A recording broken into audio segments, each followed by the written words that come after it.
un peu plus. Pour le troisième atelier, Zi-Atelier. Ce soir, on a au menu, toujours un petit tour de table de présentation pour apprendre à se connaître. Vous n'hésiterez pas à dire d'où vous venez, histoire qu'on localise un peu à chaque personne.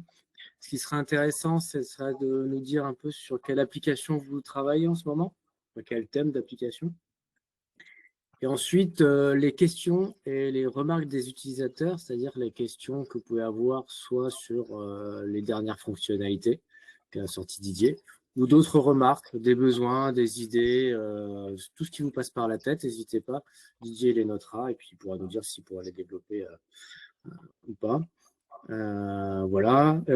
Ensuite, ce sera Didier qui prendra la parole et qui nous fera un petit retour sur les conteneurs, sur son déploiement, sur les retours qu'il a eu des différents utilisateurs.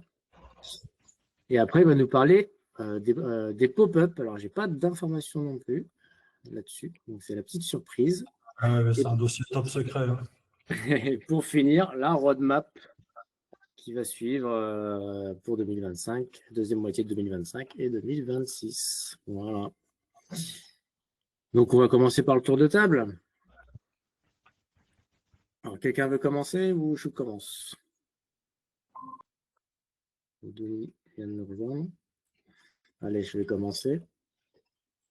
Donc, Emmanuel, moi, je suis en Dordogne. Je suis au sud de Limoges, dans le Périgord. Et en ce moment, je travaille sur deux applications principales. Je travaille sur une application pour une pépinière collective. Donc, c'est plusieurs pépiniéristes qui veulent une application de vente en ligne d'arbres avec toute la gestion de facturation, de paiement en ligne, etc. Assez classique. Voilà, ça, il faut que je finalise assez rapidement et je vais travailler sur une autre application bientôt. C'est sur une app de vente de bois de chauffage de forêt qui soit gérée de manière écologique. Donc, il y a toute une histoire de traçabilité du bois, où est-ce qu'il a été coupé, quand, etc. Donc, en commun travail avec des bûcherons pour essayer de faire en sorte que les forêts soient gérées de manière un peu plus douce. Donc ça, c'est le projet à venir. Alors, au niveau des questions, j'en ai noté plusieurs.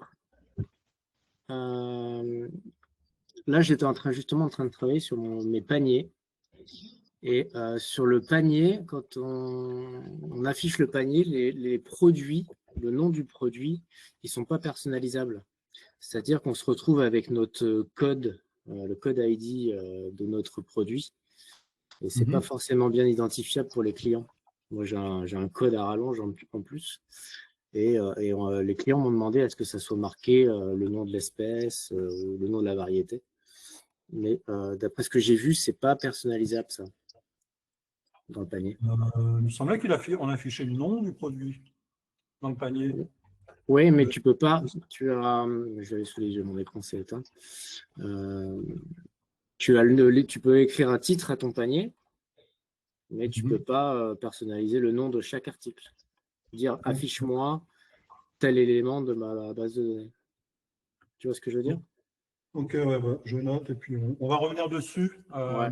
L'idée, c'est qu'on fasse un tour de table et puis chaque personne, justement, peut évoquer justement un problème ou une question. Ouais. De toute façon, on a réservé une bonne demi-heure sur ces sujets questions-remarques. Okay. Il y avait un autre besoin, c'est il y a des champs que je mets sur mon app où je fais un calcul pour marquer un numéro de commande, par exemple. Donc, je prends la date du jour, le nom de mon client, etc. Et il y a des champs, j'aurais besoin de les masquer, qui sont sur l'app, mais qui ne sont pas forcément visibles par les utilisateurs. Masquer des composants, c'est ça, dans un écran? Ouais. J'ai besoin de l'afficher pour créer une variable, ou je pourrais peut-être faire autrement. Il faudrait peut-être dans une action que je fasse un système. Tu essaies avec la condition d'affichage? Ah oui, c'est vrai. Ouais, tout simplement. Là, tu vois, j'ai déjà des réponses. Ok, bah, c'était tout pour moi. Après, j'avais une autre difficulté, c'est avec les composants recherche. j'ai créé une app d'événements. Et quand on fait les composants recherche, dès qu'on tape 2-3 lettres, ça n'arrive plus à chercher alors que je fais des recherches dans des grands textes. Et je me demandais comment ils fonctionnaient ces éléments-là. C'est-à-dire que j'avais des événements avec une description assez longue. Et dans mon composant recherche, je me dis, bah, cherche là-dedans un thème, si c'est du théâtre, des concerts, etc. Et j'avais pas mal de difficultés à l'utiliser, celui-là. Ok, bah écoute, on va y revenir, je l'ai noté. Ça marche. Voilà, moi j'ai fini. Je peux donner la parole à Nicolas, par exemple. Merci Emmanuel. Ouais. Bonjour à tous. Donc c'est la première fois que je participe. Enchanté. Hein. Ça fait une semaine à peine que je me suis mis sur Zilio. Donc je viens d'Angoulême, un petit peu au-dessus de Bordeaux pour ceux qui ne connaissent pas trop, puisque des fois c'est un peu compliqué de situer Angoulême. En fait, je travaille essentiellement sur des side projects, puisqu'en fait je suis salarié à 100% dans une entreprise. Donc en fait, pour l'instant, c'est vraiment annexe à mon activité principale. Mais bon, un jour, peut-être, ça deviendra principal. Et mon objectif est essentiellement de pouvoir créer des SaaS. Je n'ai pas pour objectif de pouvoir faire des applications spécifiques pour un client ou pour un autre, puisque par rapport à mon activité principale, j'estime que ça ne sera pas gérable d'un point de vue maintenance, évolution, etc. Donc, mon objectif, c'est essentiellement de pouvoir créer des SaaS. J'ai commencé depuis un petit peu plus d'1 an. J'en ai créé un premier, ça a été long. J'en ai un qui est en ligne, qui est en prod et qui tourne, qui est donc un SaaS qui permet de gérer les établissements de location de box de stockage, que j'ai créé avec Bubble. Alors, autant dire que Bubble, c'est un super outil, mais des fois, c'est un peu la grosse cavalerie pour pas grand-chose. Donc, en fait, mon objectif, c'est aussi de pouvoir avoir à la fois Bubble et un autre outil qui me permette de pouvoir créer des SaaS beaucoup plus rapidement quand on n'a pas besoin d'avoir une personnalisation graphique à outrance, etc.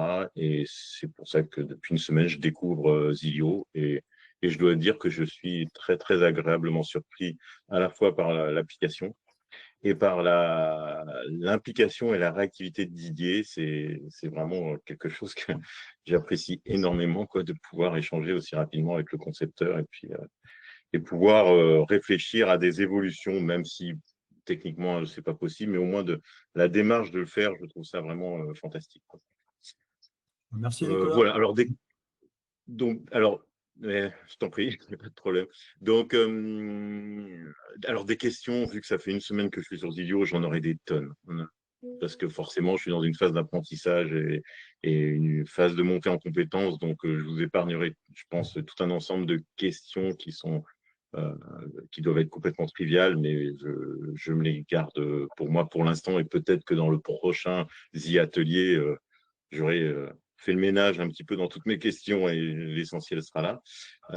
Mais la question principale pour moi, c'est la possibilité de faire un SaaS avec Zilio, mais un SaaS performant et sécurisé. Quand je dis ça, c'est qu'on a potentiellement, on a toujours le moyen de créer dans chacune des tables une relation vers la table utilisateur et de faire des filtres en front pour faire ça. Mais bon, je pense que c'est pas viable, aussi bien en termes de performance et de sécurité, quoi. Donc, il faut absolument des données cloisonnées. Donc voilà, moi, ma question essentielle, c'est ça. Alors, j'en ai parlé cet après-midi avec Didier. Donc voilà, mais voilà, c'est d'abord ça avant de toutes les petites questions annexes que je pourrais avoir.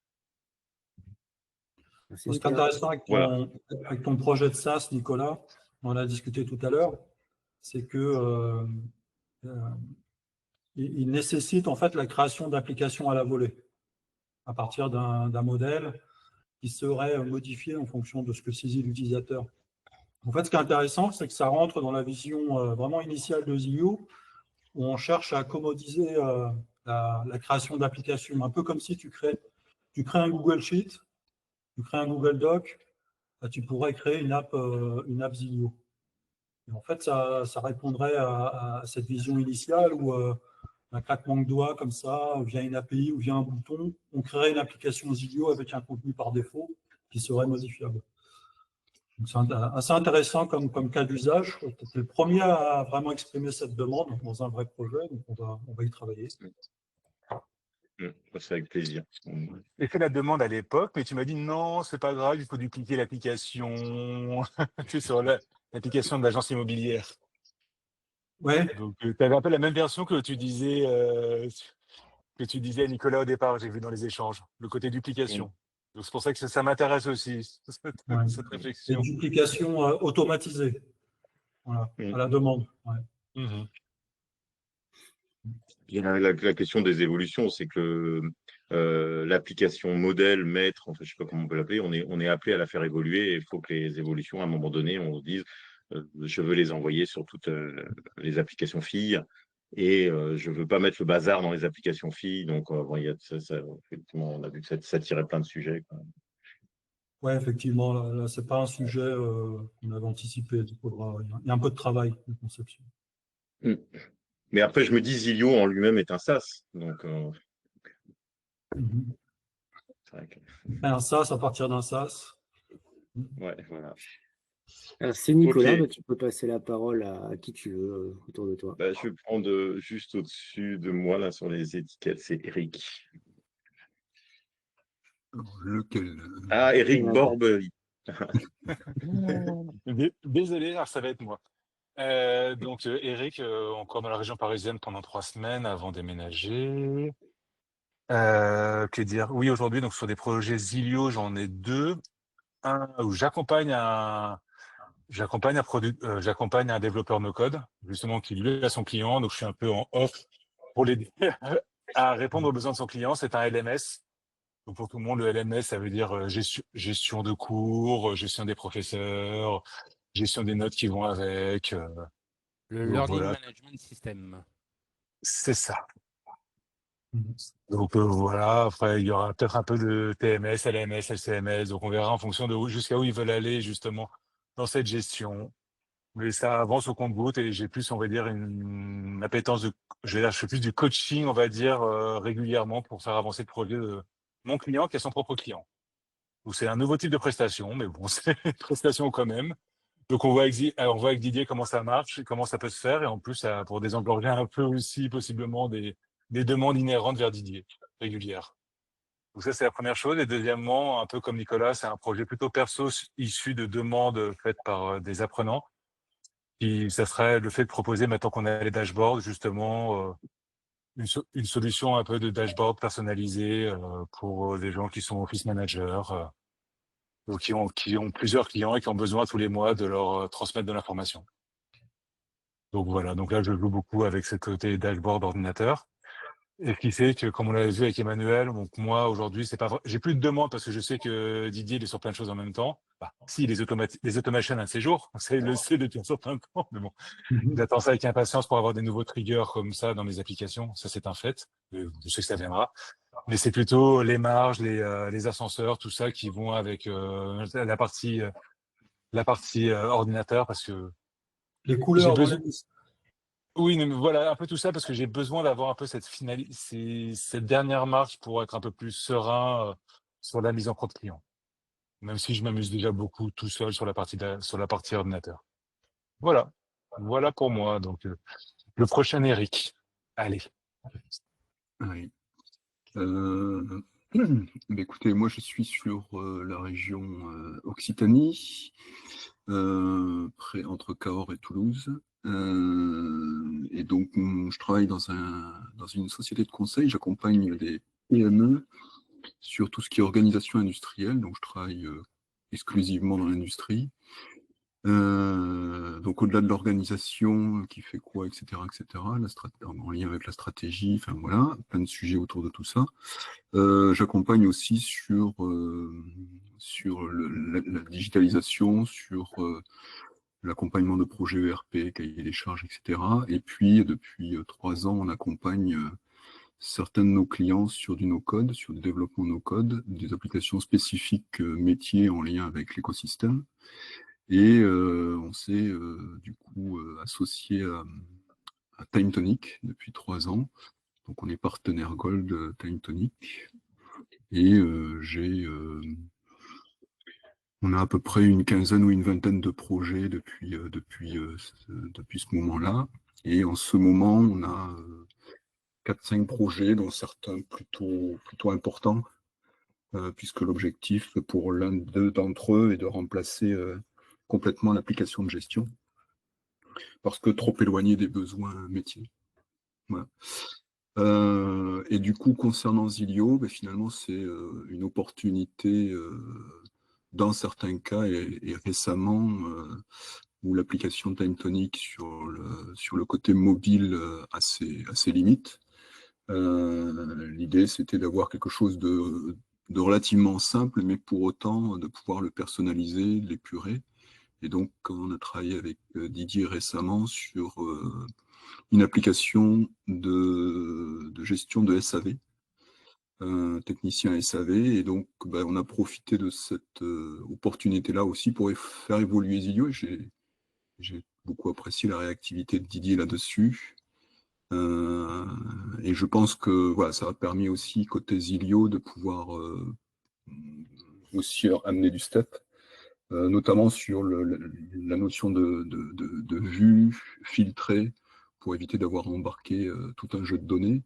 Et donc aujourd'hui, voilà, on a une connexion Zilio Time Tonic qui est plutôt opérationnelle, avec la prise de photos, multi-photos. Enfin voilà, on a profité de ça pour amener du plus. Et franchement, c'est plutôt sympa. C'est relativement simple, mais les composants qu'on a été chercher, ou en tout cas les sujets qu'on a été chercher, Didier a fait en sorte que ce soit opérationnel rapidement, et je le remercie. C'est une belle application, Eric. Ouais. Effectivement, Zilio ne supportait pas le multifichier dans les formulaires d'images. Donc ça, on l'a rajouté. On a aussi profité pour faire en sorte que les fichiers qui sont sélectionnés par l'utilisateur aillent dans Time Tonic, parce que précédemment, ils allaient dans Zilio et Time Tonic avait un lien vers Zilio. Là, c'est plus le cas, en fait. Hein. Quand nos tables sont sur Time Tonic, on a la possibilité de lui dire finalement, stocke tout dans Time Tonic et pas juste les données et les images restent dans Zilio. Donc, c'est un peu plus cohérent. Donc, c'est avec ce genre de projet qu'on fait évoluer Zilio. C'est un plaisir, Eric. L'application est vraiment bien faite. Elle fonctionne bien. Oui, tout à fait. Voilà, donc aujourd'hui, c'est quelque chose qui a bien fonctionné. Et bon, voilà, ça reste des opportunités comme ça. Moi, je ne suis pas rentré encore vraiment dans Zilio, tout simplement parce que pas de temps. Parce que la difficulté de maîtriser les outils, il y en a beaucoup qui multiplient les outils, mais on s'aperçoit que finalement, quand on maîtrise pas tout, on a tendance à imaginer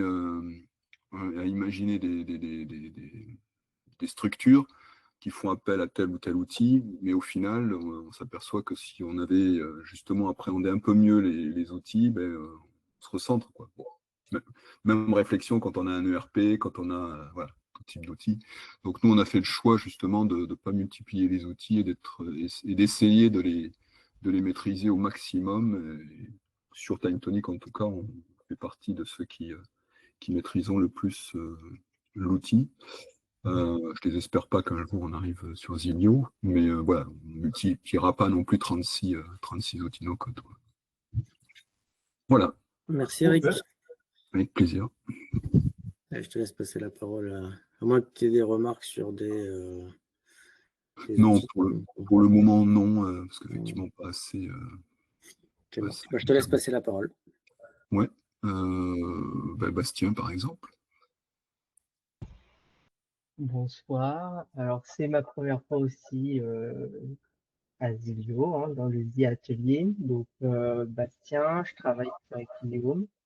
Je suis du côté de Clermont-Ferrand et étudiant en BUT réseau et télécom, du coup en alternance. Pour mon projet Zilio, alors j'en ai un que j'ai commencé il n'y a pas si longtemps que ça parce que ça vient d'une problématique qu'on a au niveau de l'administration de notre scolarité, qui ne veut pas trop nous communiquer d'infos sur nos notes et sur les validations de nos semestres. J'épargne toute la partie administrative pour passer d'une année à l'autre. Et du coup, je connaissais déjà certains outils de code, entre autres Bubble, Adalo ou Glide, mais je trouvais que c'était des outils qui étaient un peu complexes, surtout pour ce que je voulais. Guillaume m'avait parlé en début, quand je suis arrivé, de Zilio. Il m'avait un peu montré, et après, moi, j'ai pas regardé de mon côté. Et effectivement, j'ai quand même vu que c'était un outil qui était facile d'utilisation, où on pouvait créer une application très rapidement et la mettre en ligne très rapidement. Donc, on a juste à donner un peu de code et à la fin, tout le monde l'a. Et ça, je trouvais ça super bien comme concept. Ça nous évite souvent de devoir passer par des étapes d'inscription. Voilà. Et ça, je trouve ça plutôt intéressant.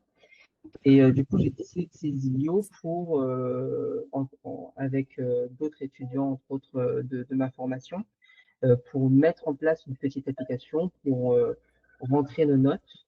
Et lui, en fonction des contraintes que nous, on a de notre formation, nous dire si oui ou non on passe un semestre, si oui ou non on passe une année, et nous dire combien de temps on a besoin pour passer d'une année à l'autre. Et ça, c'est quelque chose qui serait assez, je dirais, peut-être pour vous, alors je pense entre autres, c'était un de vous qui avait un projet aussi un peu dans le même style que moi.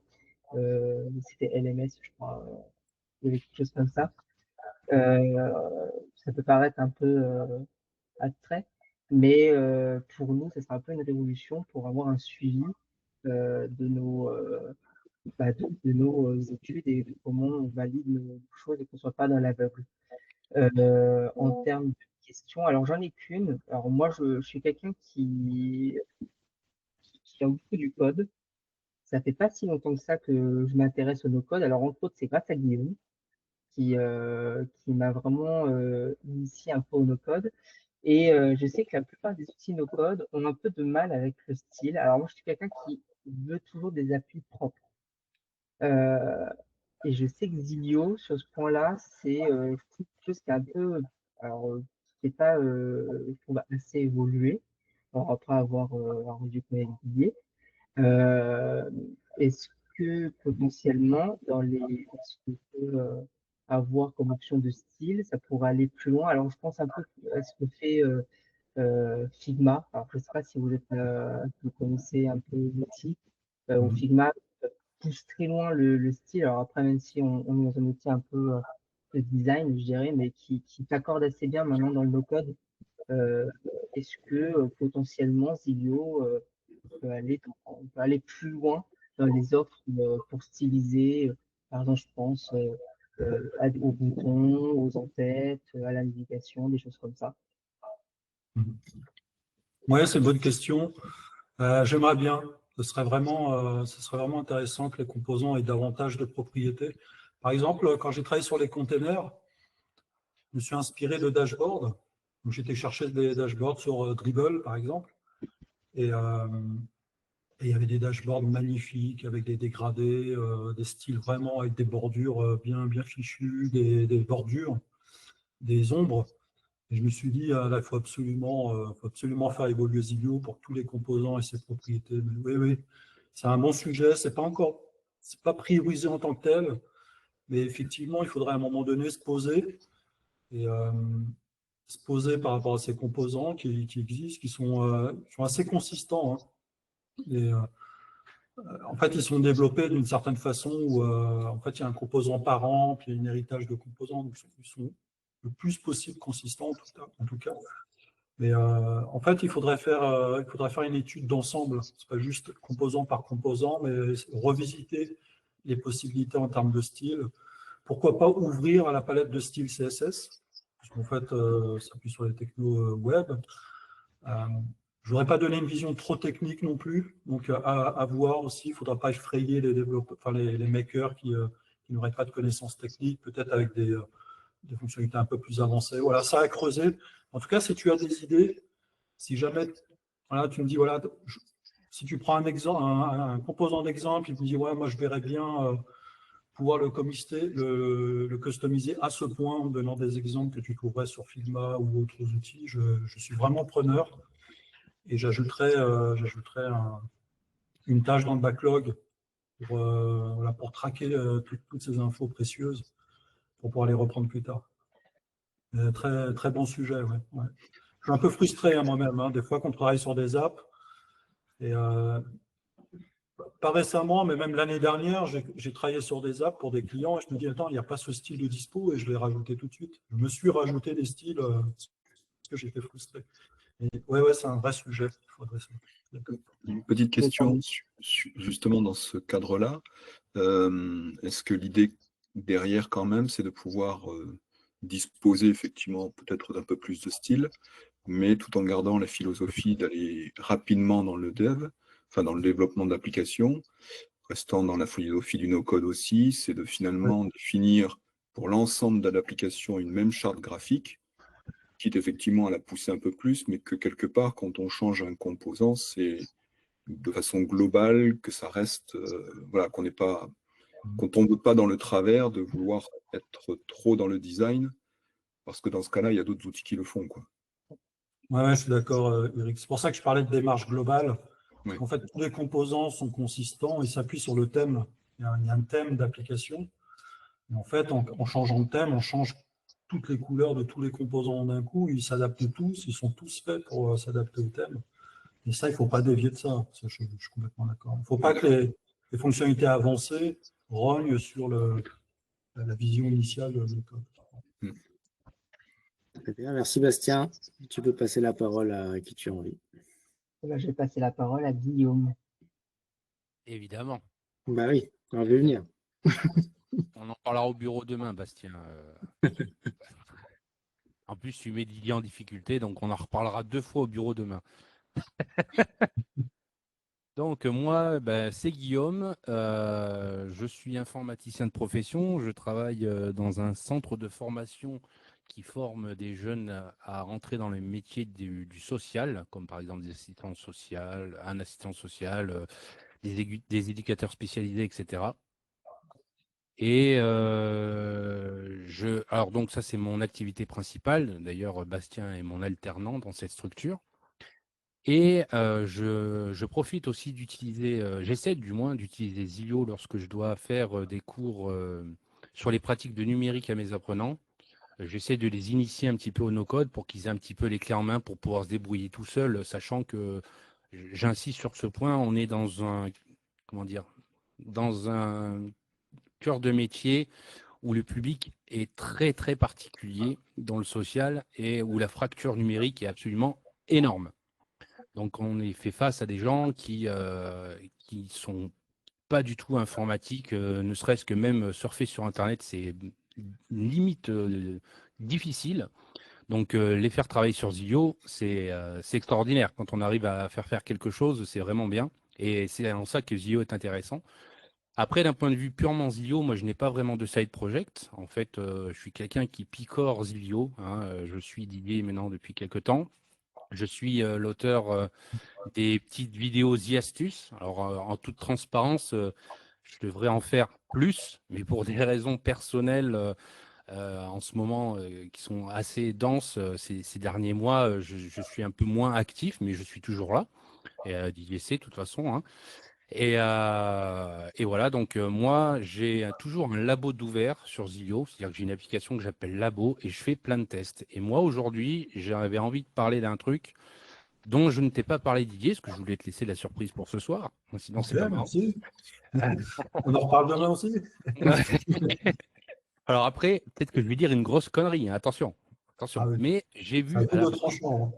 C'est à double tranchant, hein.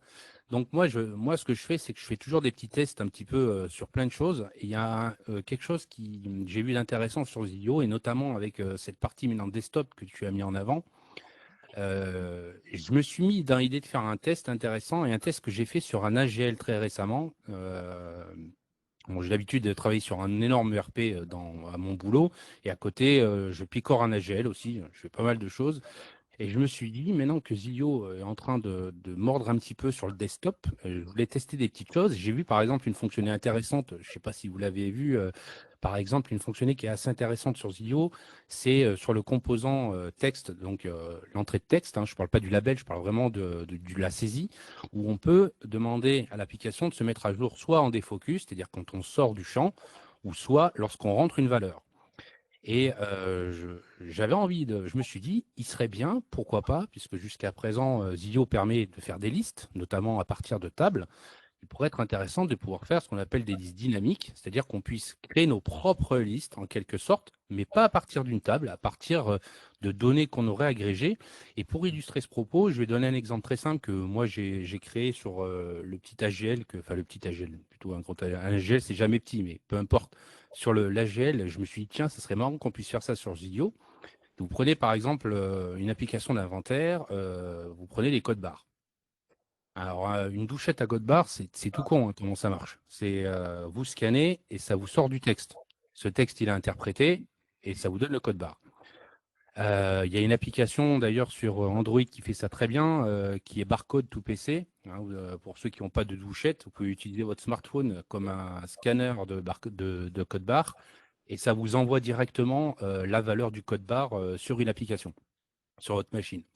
Et je me suis dit, si je mets un champ texte, vu qu'on peut mettre à jour directement en saisie, je scanne, ça met mon code barre et ça va aller me chercher dans ma base de données un produit et ça va me l'ajouter à une liste.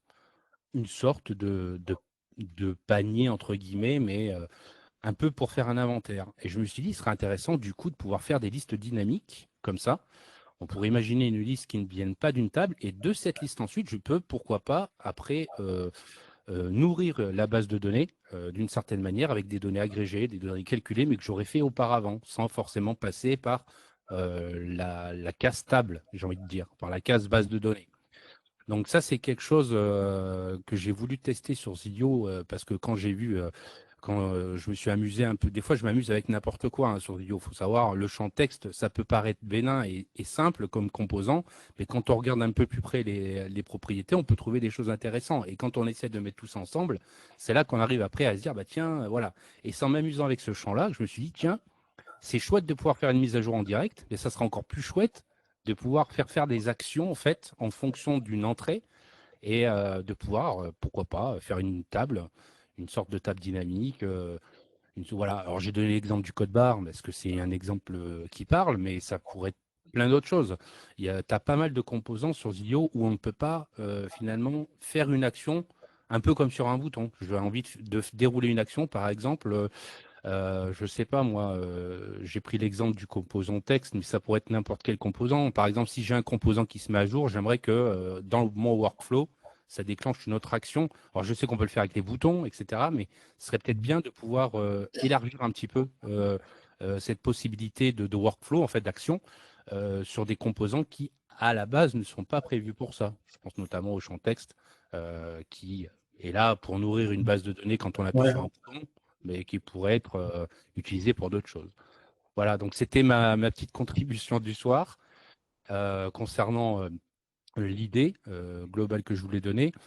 Après, moi, encore une fois, je n'ai pas de gros projets sur Zilio. Je fais pas mal de choses dessus, je teste pas mal de choses. Je fais des retours à Didier, je fais des vidéos aussi sur Zilio. Et voilà, je suis surtout là pour soutenir le projet et pour essayer de vous partager un maximum de choses sur Zilio. Et c'est comme ça d'ailleurs que j'ai fait découvrir Zilio à Bastien, qui est un peu trop orienté code. Et je lui dis, voilà, ça serait bien que tu t'ouvres un peu et que des fois... Mais c'est vrai, c'est un peu le but, hein, c'est aussi d'ouvrir, d'essayer d'ouvrir les gens à cet univers qui est le no-code, qui quand même est très riche maintenant, hein, de nos jours. Voilà. Merci Guillaume. Voilà. Pour répondre pour te donner quelques éléments par rapport à ta remarque, effectivement, utiliser une liste et l'alimenter dynamiquement, ce n'est pas quelque chose de trivial, parce qu'en fait, une liste, si vous considérez composants liste, grid, carrousel, etc., c'est des composants qui nécessitent des données structurées, parce que c'est un titre, un sous-titre, une image, etc. Et ça peut être trié par colonne, ça peut être trié avec filtré, etc., avec une formule. Et en fait, un peu compliqué pour le coup là, de faire entrer une seule donnée dans un objet structuré. Le composant qui se rapproche le plus de ce que tu cherches, c'est le composant choose.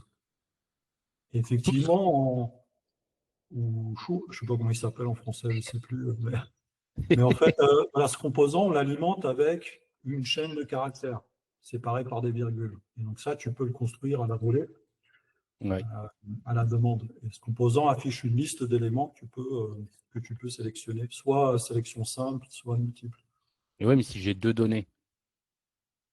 En gros, si j'ai, admettons, je dis une connerie, une donnée, un nom, une quantité, un prix, mais qui n'est pas forcément dans ma base et que je veux construire moi. C'est ça, en fait, Ouais, la ben base. ça, on ne peut pas parce qu'il faudrait mettre en place des outils pour créer des données structurées avec des champs. Et là, ça devient compliqué. Ouais.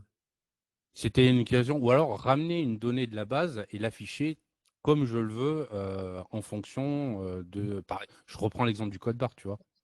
Ouais, ouais. C'est ce que Et en fait, quand tu prends une table ou n'importe quoi, tu peux faire des filtres dessus, mais tu ne peux pas faire d'action en fonction d'un autre champ.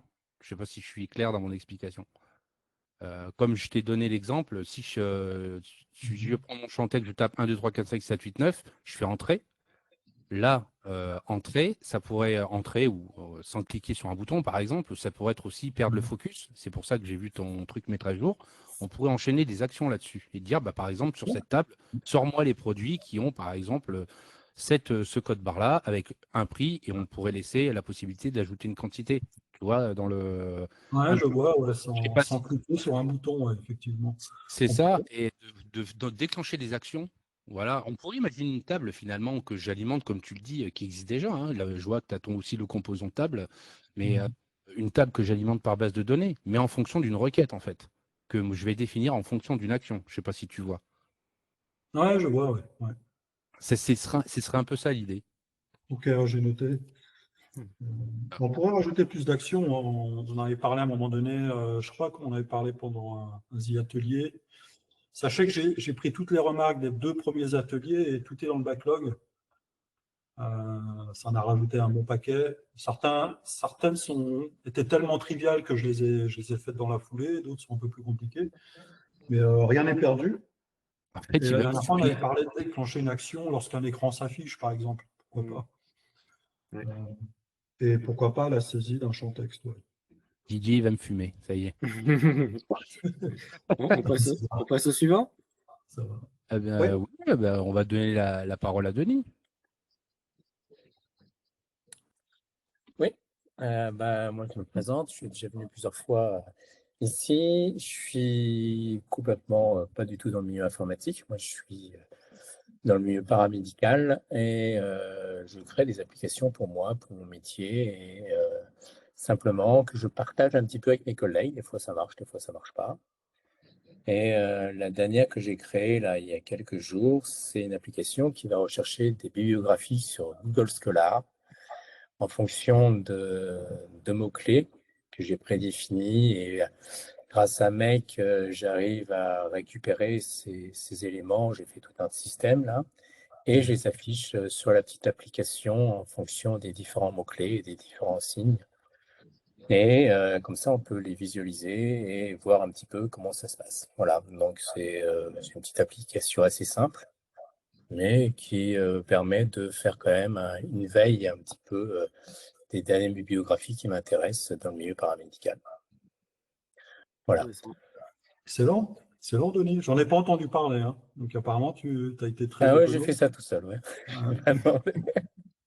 Non, je t'ai pas sollicité. Non, j'ai essayé, ça marche. Oui, il y a un ou deux trucs qui encore que j'améliore, mais je vais trouver.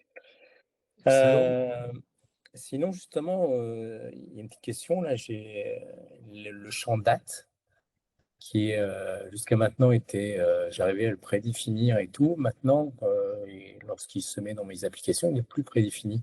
Je pense que tu as dû changer quelque chose ou non? Est-ce que tu entends par prédéfini? C'est-à-dire que j'arrivais à réussir à prédéfinir les champs dates par rapport à la date du jour.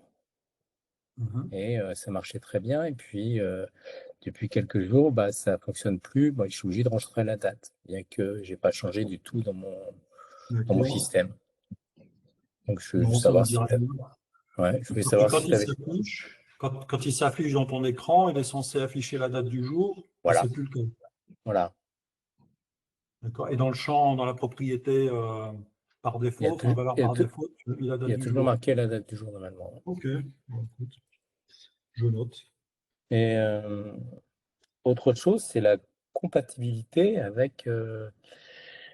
avec Safari sur Mac. Moi, je trouve que ça marche pas très bien. Donc, je suis obligé d'utiliser Chrome. C'est pas mon préféré, du coup, mais parce que ça marche pas, c'est au niveau des formules.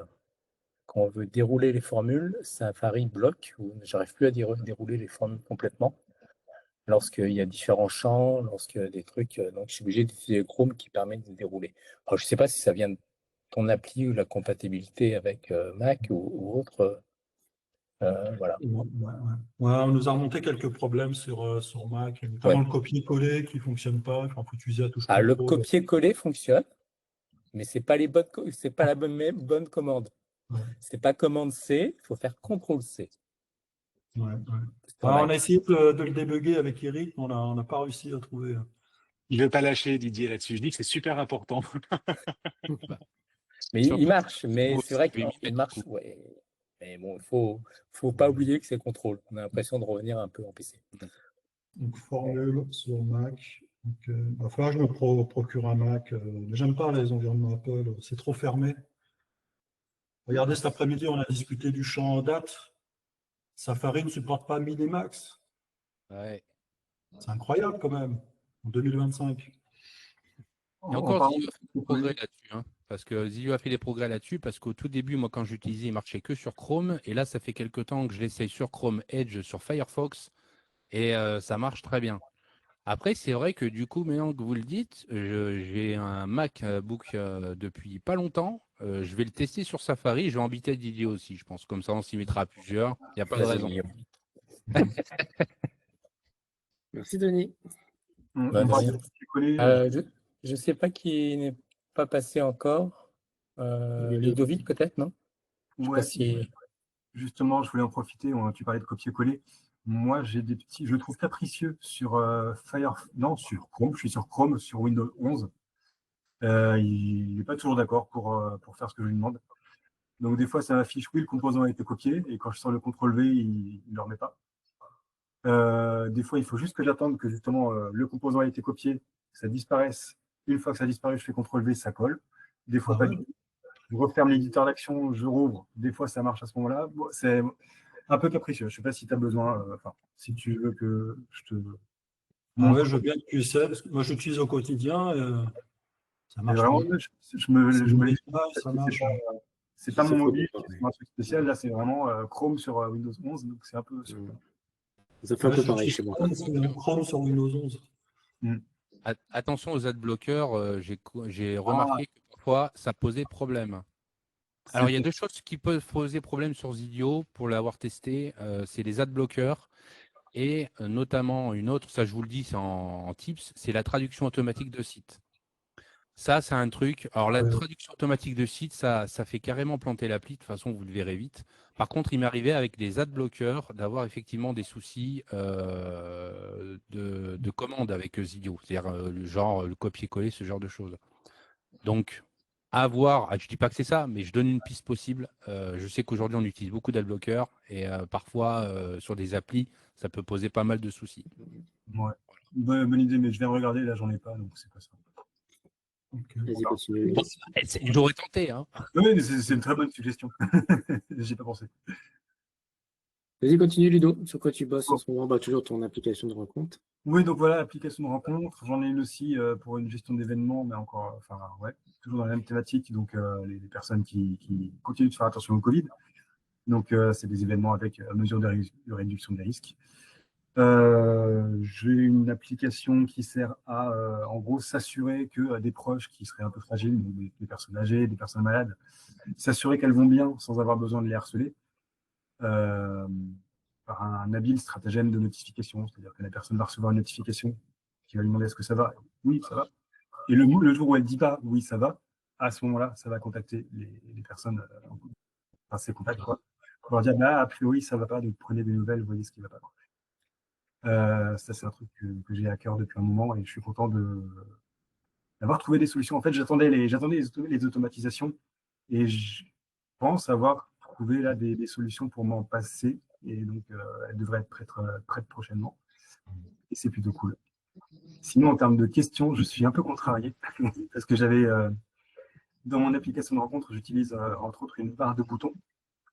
Et depuis que tu as présenté les containers, je pense que des containers avec des boutons ronds, c'est un peu plus sympa, un peu plus joli. Donc, je voudrais la remplacer. Sauf que dans ma button bar, j'ai des actions avec des embranchements en pagaille et des trucs complexes et j'avais pas envie de recopier tout ça à la main. Donc, j'avais prévu d'amener ce sujet ce soir et ce matin, tu nous lâches le copier-coller d'action. J'ai rien à dire. J'ai même pas besoin de demander. Tu fournis le truc. Merci. Ah ouais, d'accord, c'est tombé pile poil. Ouais, ouais. Incroyable. Voilà, donc super. Excellent. Et donc, je crois qu'on n'a pas entendu Henri-Émile encore, c'est ça? Il en reste un ou deux, non? Je sais pas combien. Oui, rebonjour à ceux que j'ai déjà salués en début et bonjour aux autres. Donc moi, je l'ai dit, je suis à l'ouest de la France, on va dire, en Martinique, moins 6 heures de décalage horaire. Donc je suis tout nouveau sur Zilio, comme Nicolas, je crois, le premier intervenant. Je travaille en collectivité, mais je suis là à titre personnel, dans le cadre de ma découverte de l'outil. Et quand j'ai appris que c'était quasiment le dernier atelier avant l'été, donc j'ai dit, bon, je passe vous saluer, voir un petit peu comment ça fonctionne en live, et puis écouter vos retours d'expérience qui, je pense, me serviront dans la montée en compétence, on va dire, de l'outil. Donc, je pense, j'espère, je croise les doigts qu'au niveau professionnel, on puisse franchir le pas et acquérir l'outil, parce qu'on a de grands besoins à côté d'applications historiques, traditionnelles. On sent qu'il y a un vrai besoin des différents services d'avoir des applications qui soient personnalisées. Donc, c'est clair que je pense qu'une plateforme comme Zilio pourra permettre de répondre à ces besoins-là. Et de façon générale, je pense que ça permet aussi de répondre à des besoins en dehors du travail. Juste le milieu associatif, sportif notamment, je vois qu'a priori, Zilio permettrait tout à fait de répondre à certaines problématiques que rencontrent les associations dans le cadre de leur fonctionnement. Donc, je suis là ici surtout pour vous saluer, surtout pour apprendre de vos retours d'expérience du fonctionnement de la plateforme, quoi. Et en tout cas, merci à DJ. Hein. Je me demande même s'il n'a pas des frères jumeaux, puisque je suis épaté de voir comment est-ce qu'il arrive à nous fournir cette assistance-là. Chapeau encore. Ah, merci, Henri-Émile. Ça doit être la passion. Sûrement, sûrement. La passion du code, pour le coup. Exact. Donc Merci, voilà, je Henri-Émile. ne sais pas à qui je peux passer la parole, je ne vois pas. Il reste Martial. Oui, donc bonjour, bonsoir à tous. Il se planquait, Martial, en fait. Ouais, je me planquais un petit peu. Donc Martial, j'accompagne des entreprises dans leur digitalisation. Alors un petit peu comme Eric, j'ai une forte utilisation de TimeTonic. Zilio est intéressant de ce côté-là, justement avec l'intégration des tables, les connexions, etc. Donc c'est top, ça permet de rajouter vraiment une couche pour faire de belles applications. Et puis, bon voilà, rapidement. Et puis là, j'ai pas de projet sur lesquels je travaille. Par contre, j'ai un client sur lequel on était parti pour faire quasiment que du TimeTonic, mais depuis les évolutions des conteneurs, etc., j'entrevois une belle petite porte pour Zilio. Donc on doit refaire un point dans les 2-3 semaines qui viennent avant leurs vacances. Donc, je vais leur préparer un petit truc pour leur montrer. C'est sur du suivi de production, gestion des anomalies qualité, etc. Donc du process vraiment un peu plus industriel, on va dire. Donc pour faire de la pattern. Et tu enregistres une série de vidéos aussi. Et puis oui, effectivement, j'ai commencé une série de vidéos de A à Zilio. Alors un petit peu comme Guillaume, j'aimerais aller un peu plus vite, en faire plus souvent. Donc l'idée, c'est de présenter les fonctionnalités de base sans forcément aller très loin. pour faire vraiment une bonne initiation sous forme d'abécédaire, donc 26 vidéos, couvrir 26 thèmes de Zilio. Voilà. Et puis j'ai un projet un petit peu perso que je vais bientôt remettre au goût du jour sur du pointage de course de coureurs à pied. Alors j'ai déjà fait une grande partie du boulot avec Zilio, et puis j'ai si on peut appeler ça un bac, j'ai Google Sheet en bac. Donc pour gagner un peu en réactivité sur la mise à jour des pointages, etc., je voudrais tout passer en base de données Zilio. Bon, je pense que j'ai quelques soirées à m'arracher les cheveux là-dessus. Et pour rejoindre un peu Guillaume, je pense que des automatisations, enfin des styles de formules, etc., qui changent dynamiquement dans le bac, ça serait quelque chose top dans le cadre là. Ok, ouais. Donc C'est voilà. vrai, je t'en avais parlé, Didier, d'avoir on puisse mettre des formules dans les tables, des formules de calcul. Ça peut être intéressant comme il y a dans Airtable ou dans Notion. Ou une automatisation qui mettra à jour des champs en fonction de ce qui a été créé ou modifié. Bah, tu as 2 champs de valeur et tu fais une multiplication dans la 3e colonne, par exemple.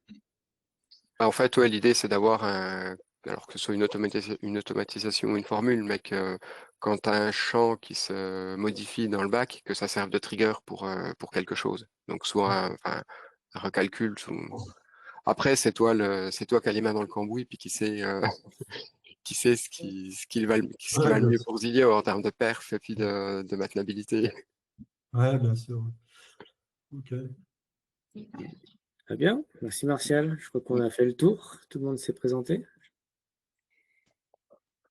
Je vois pas tout le monde, donc avec mon partage d'écran. Bah, très bien. Didier, tu vas pouvoir nous faire un petit retour sur les conteneurs. C'est ça que tu avais prévu? C'était... Oui, bien sûr. Je vais peut-être me présenter rapidement, peut-être pour vraiment les tout nouveaux. Moi, je suis le fondateur de Zilio. Zilio, on le développe depuis 5 ans maintenant. Il est commercialisé depuis 2023, donc depuis 2 ans à peu près. Et moi, je suis architecte logiciel. Je suis le principal développeur de la plateforme Zilio. Voilà. Alors, je ne sais pas si vous avez vu, j'ai le t-shirt Zilio. J'ai la tasse Zilio. Et comme on disait juste avant la réunion. Et la casquette? Ah non, je n'ai pas la casquette encore. Voilà, on a des stickers. Ça fait un peu bizarre hein, de toucher Zilio. Bon, c'est numérique, hein. On voit qu'à l'écran. Est-ce qu'on verra Zilio sur le Tour de France cette année? Complètement cycliste. Tu as encore de négociations.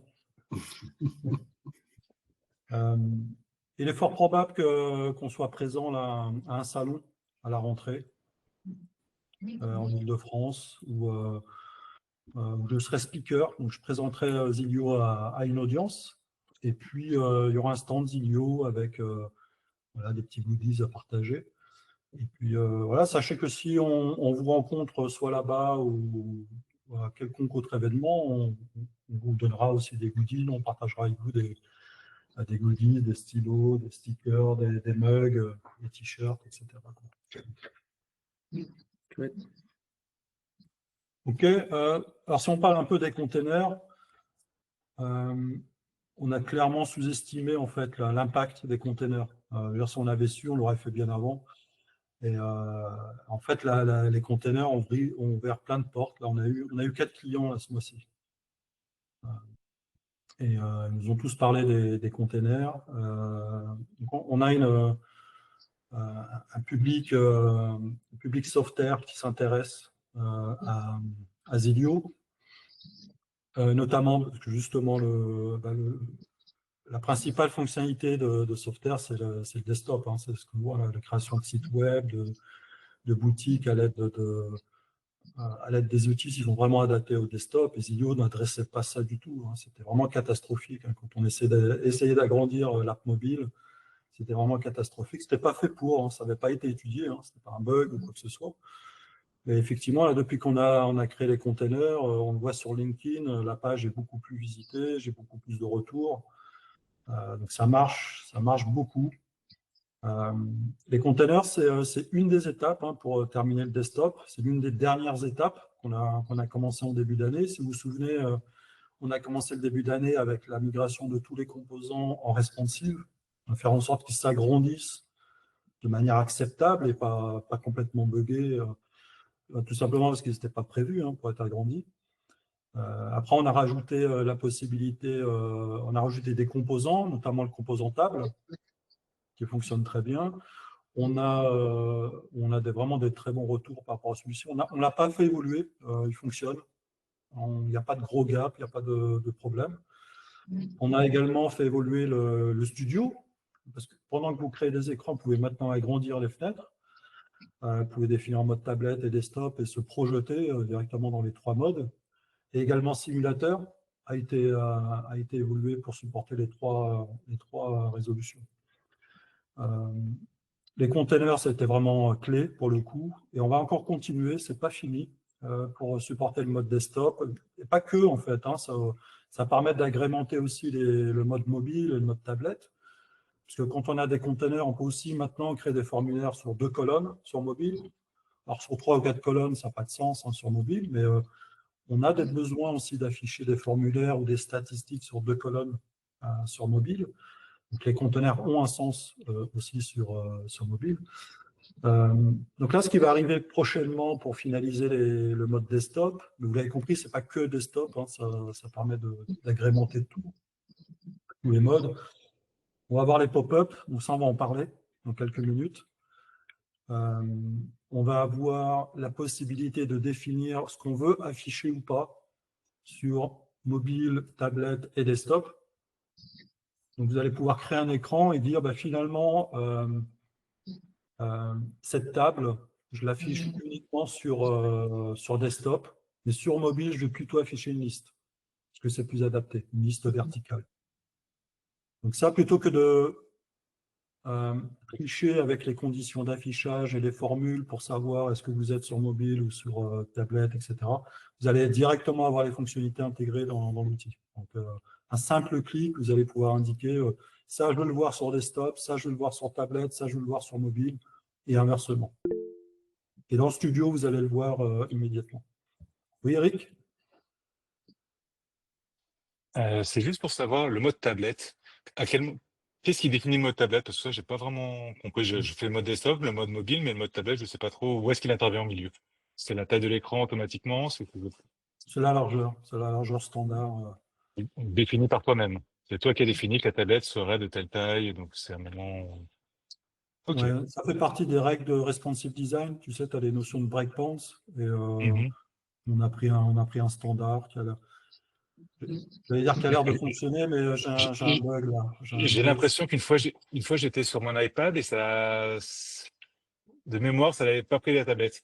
C'est pour ça que je pose la question. Tu vois, c'était resté encore desktop ou mobile, je ne sais plus, parce que j'avais fait vraiment le test à l'arrache. Mais tablette n'était pas apparue dans ma formule. C'est vraiment pour ça que je pose la question. Ouais. Il faut certainement adapter parce qu'effectivement, moi, on m'a remonté un problème sur iPhone. L'iPhone, je ne sais plus quel modèle, mais je le suis. Okay. Non, merci. Il faudra certainement ajuster ça, peut-être prévoir des marges à approfondir, effectivement. Mais pas de souci. Merci. Ouais, Nicolas, je me suis permis de couper ton micro. Il y a des petits bruits parasites familièrement. Pardon. Oui, Guillaume. Okay. Oui, c'était juste pour ajouter, parce que je trouve que c'est quand même important de le dire. Zilio, il ne faut pas oublier qu'il est, bon, évidemment, c'est Didier qui le développe, mais il évolue grâce à vos retours à la base. Il y a énormément de choses. Je reviens surtout sur les conteneurs. C'est vrai qu'on avait quand même pas mal bourriné Didier. Je me souviens à l'époque, on lui disait ça serait bien qu'on puisse avoir des choses l'un à côté des autres, etc. Les conteneurs permettent ça. Effectivement, c'est une superbe évolution. Pour avoir testé Didier, je te le dis vraiment, ça marche vraiment très bien. Mais c'est vrai que c'est grâce à tous vos retours que Zilio se construit. Donc, continuez à tester, continuez à donner vos idées. C'est toujours ça de bon à prendre et c'est ça qui va permettre au produit d'évoluer encore plus. Donc, c'est vachement important qu'on ait vos retours pour qu'on puisse savoir exactement de quoi vous avez besoin selon vos use cases.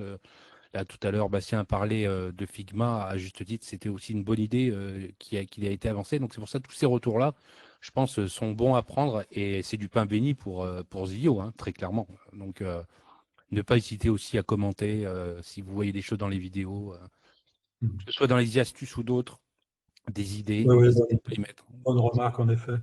On peut donner un exemple, hein. Par exemple, Emmanuel, il a créé une maquette complètement sur Sauveterre et il m'a envoyé un PDF avec un comparatif. Il m'a dit, voilà ce que je peux faire avec Sauveterre, voilà ce que j'arrive à faire, voilà, sans container, mais c'était avant les containers, voilà ce que j'arrivais à faire sur Zilio. Et effectivement, on voyait qu'il y avait un gros gap, hein. Il y avait des choses qui étaient complètement pas possibles. On avait des champs qui s'étalaient sur 1000 pixels, alors que sur Sauveterre, c'était beaucoup plus aligné. J'ai vu que tu l'avais rafraîchi, là, j'ai encore un sujet à traiter avec c'est beaucoup mieux. Et encore, il y a quelques petits sujets encore à traiter pour que ce soit bien, bien parfait. Et ça a été extrêmement précieux, Emmanuel, pour les containers, parce que ça m'a permis de travailler sur un périmètre beaucoup plus riche que ce que j'imaginais au début. Et du coup, arriver avec une proposition qui fonctionne.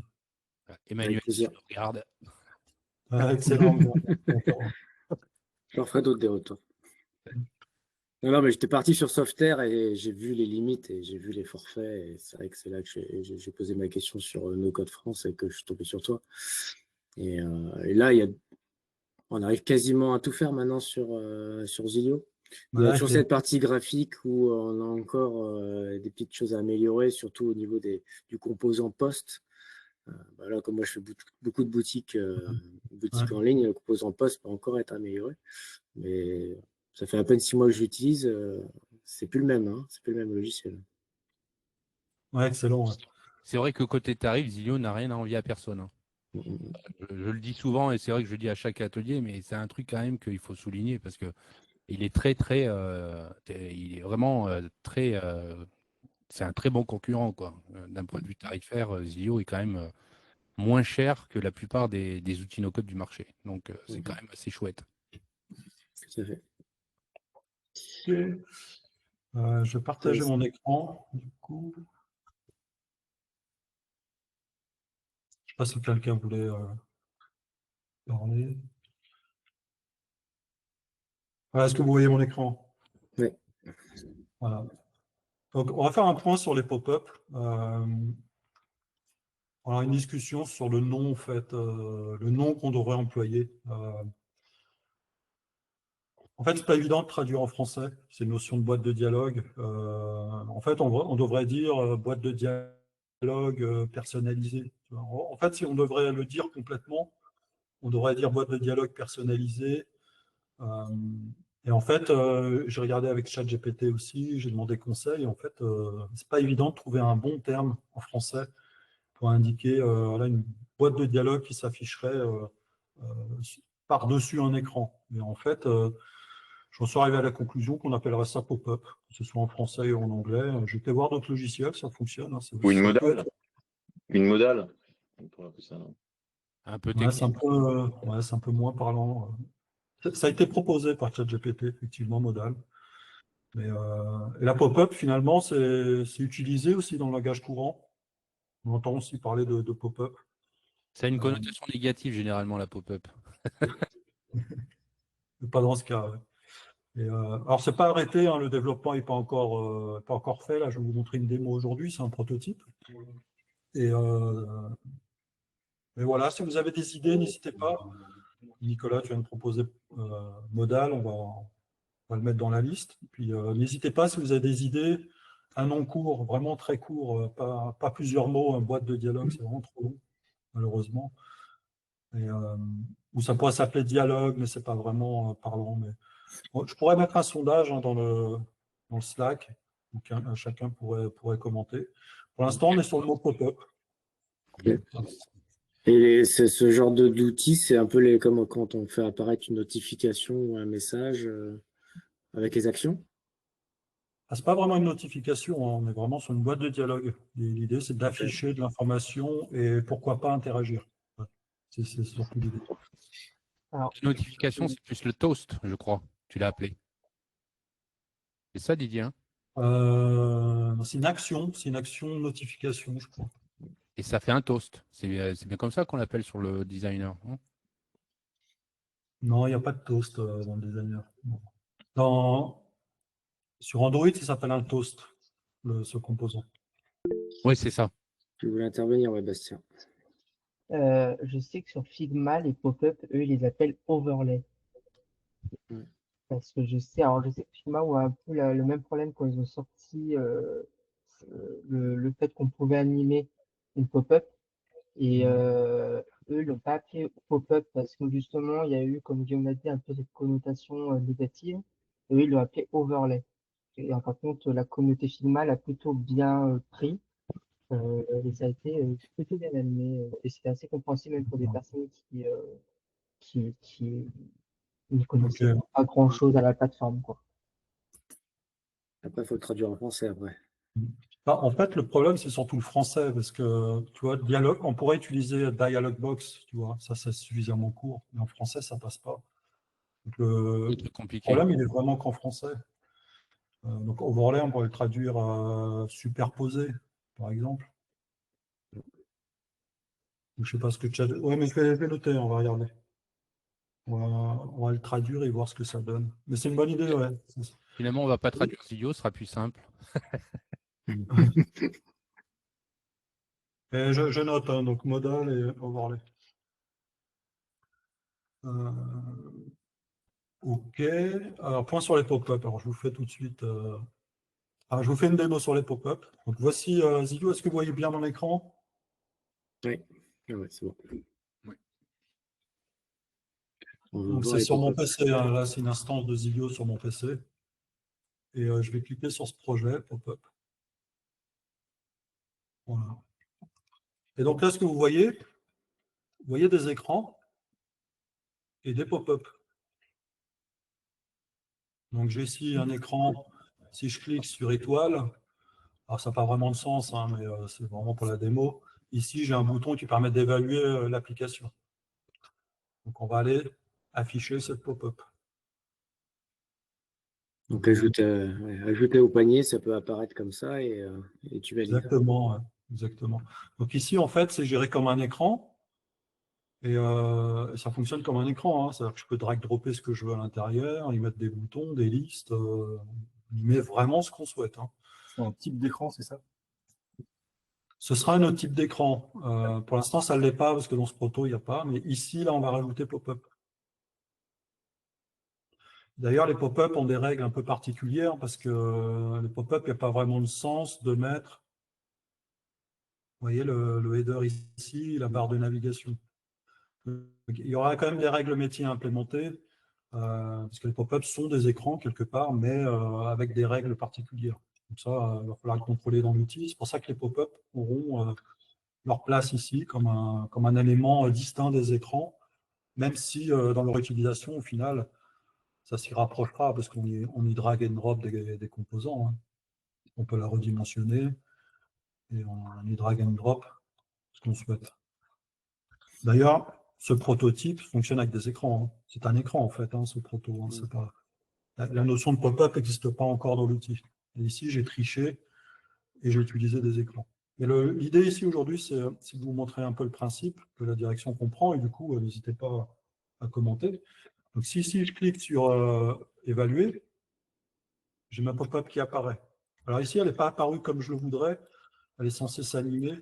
Voilà, elle est censée arriver par le bas. Chouette. Donc ici, je l'interagis. Vous voyez, donc elle adopte le thème hein, de l'application. Je peux y mettre tous mes écrans. Alors, je n'ai pas mis de container, mais on pourrait y mettre un container, évidemment. Et si je clique sur noter, voilà, ici, j'ai mon bouton noter qui ferme ma pop-up. Donc j'ai une action supplémentaire qui permet de fermer la pop-up en cours. C'est bien, c'est dynamique. Donc ici, j'ai ma pop-up, je peux l'agrandir éventuellement. Voilà, je peux m'en débarrasser. Voilà, je vous montre encore. Ici, en mode tablette. Je fais n'importe quoi. En mode tablette, on clique ici. Donc ici, on a plutôt une boîte de dialogue. Alors ici, j'ai une hauteur ici qui est minimale, donc on va certainement couper, hein, on va certainement faire en sorte de respecter la hauteur. Et ici, on permettra de cliquer autour. Je sais qu'Éric, tu as fait cette demande, on va le faire. Et ici, on va permettre aussi de mettre un titre. Et l'assombrissement derrière, c'est un truc automatique ou c'est paramétrable? Non, c'est automatique, ça permet de créer un contraste pour mettre en avant. Parce qu'en fait, s'il n'y a pas l'assombrissement, on va avoir blanc sur blanc ici. Hein. Oui. Il y en a qui vont vouloir mettre du flou, par exemple. Ou plus d'assombrissement. Ouais, pourquoi pas aussi, c'est une bonne idée. Ouais. Oui, c'est un paramètre qu'on voit souvent, ça, le fait de pouvoir contrôler la transparence en fait de l'écran arrière en fonction de l'écran qui est en premier plan. Pas mal. Ou l'opacité. Parce que c'est un effet d'opacité, c'est un noir transparent aussi. Et tu gardes toujours dans l'idée de la pop-up, c'est aussi de pouvoir l'afficher directement qui apparaît d'un côté ou de l'autre. Ça se fait beaucoup maintenant sur les applications d'ordinateur où en fait c'est juste un bandeau, pas un bandeau, mais je sais pas comment on va appeler ça. Ça apparaît vraiment que sur la partie droite de l'écran, tu vois, une sorte d'écran largeur qui va prendre que un quart de ton écran sur la droite. Ça pourrait, oui, effectivement. C'est pas toujours centré sur l'ordinateur, quoi. Des fois, c'est vraiment un bandeau assez grand qui prend toute la hauteur et qui permet d'avoir un détail J'ai pas de riche. par rapport à ça. Je sais que quand on... là, j'ai une Je l'avais évoqué à l'époque, c'est pour ça, quoi. Ouais, quand on a eu temps. Alors, je vais revenir ici au mode desktop authentification. Le Ici, terme le panneau s'affiche à droite. C'est ça, voilà, merci, c'est ça que je voulais dire. Ouais, je n'ai pas tranché par rapport à ça. Si on devait rendre paramétrable, pourquoi pas. Hein. Et sinon, sur Faut ta obligé de faire, pop-up, tu n'as qu'une seule variable ou tu peux rajouter plusieurs variables? Dans cet écran, dans cette pop-up, Oui. autant que tu le souhaites. Je vais Oh, montrer super. d'autres exemples. Ok. Et ici, je vais Et aller quand sur on est catalogue. quand on est sur un écran un petit peu, enfin plutôt tablette ou PC, est-ce qu'on peut la déplacer? Non, c'est pas prévu. Non, c'est pas. Parce que Mais tu vois, c'est- des fois, on a la pop-up, elle peut masquer des informations qu'on peut, bah, par exemple, la notation, elle peut peut-être masquer un produit à noter ou ça évite de le répéter dans la pop-up. Ok. Si on, si on prend le cas d'un exemple, enfin, si on prend un exemple, par exemple, d'utiliser le pop-up pour dire bravo, ou dans le cas d'un quiz, par exemple. L'idée, c'est de ne pas masquer le quiz, mais pour autant d'interagir avec le quiz, et donc effectivement de pouvoir positionner la fenêtre toujours au même endroit par rapport au quiz que l'on suit. Donc voilà, paramétrage aussi d'une position qui reste toujours la même par rapport à ce qui est derrière, pour ne pas masquer complètement le contenu. Ok, ouais, bonne idée. Hein. Je n'y avais pas pensé. Effectivement. Tu voulais faire un truc simple. On va te le complexifier ton truc. En fait, la pop-up va devenir un doc hein, bientôt. Ça va être un nouveau composant, ce sera le doc. Mais au moins déplacé, hein, effectivement. Et même le pop-up peut être un peu transparent, du coup. Comment? Même le pop-up peut être un peu transparent, si on veut faire laisser 10% de transparence pour laisser afficher ce qu'il y a dessous. Un peu comme les panneaux Zilio, là. C'est un peu transparent. Ouais. Ouais. Ouais. Je note. Avec un petit blur à l'arrière.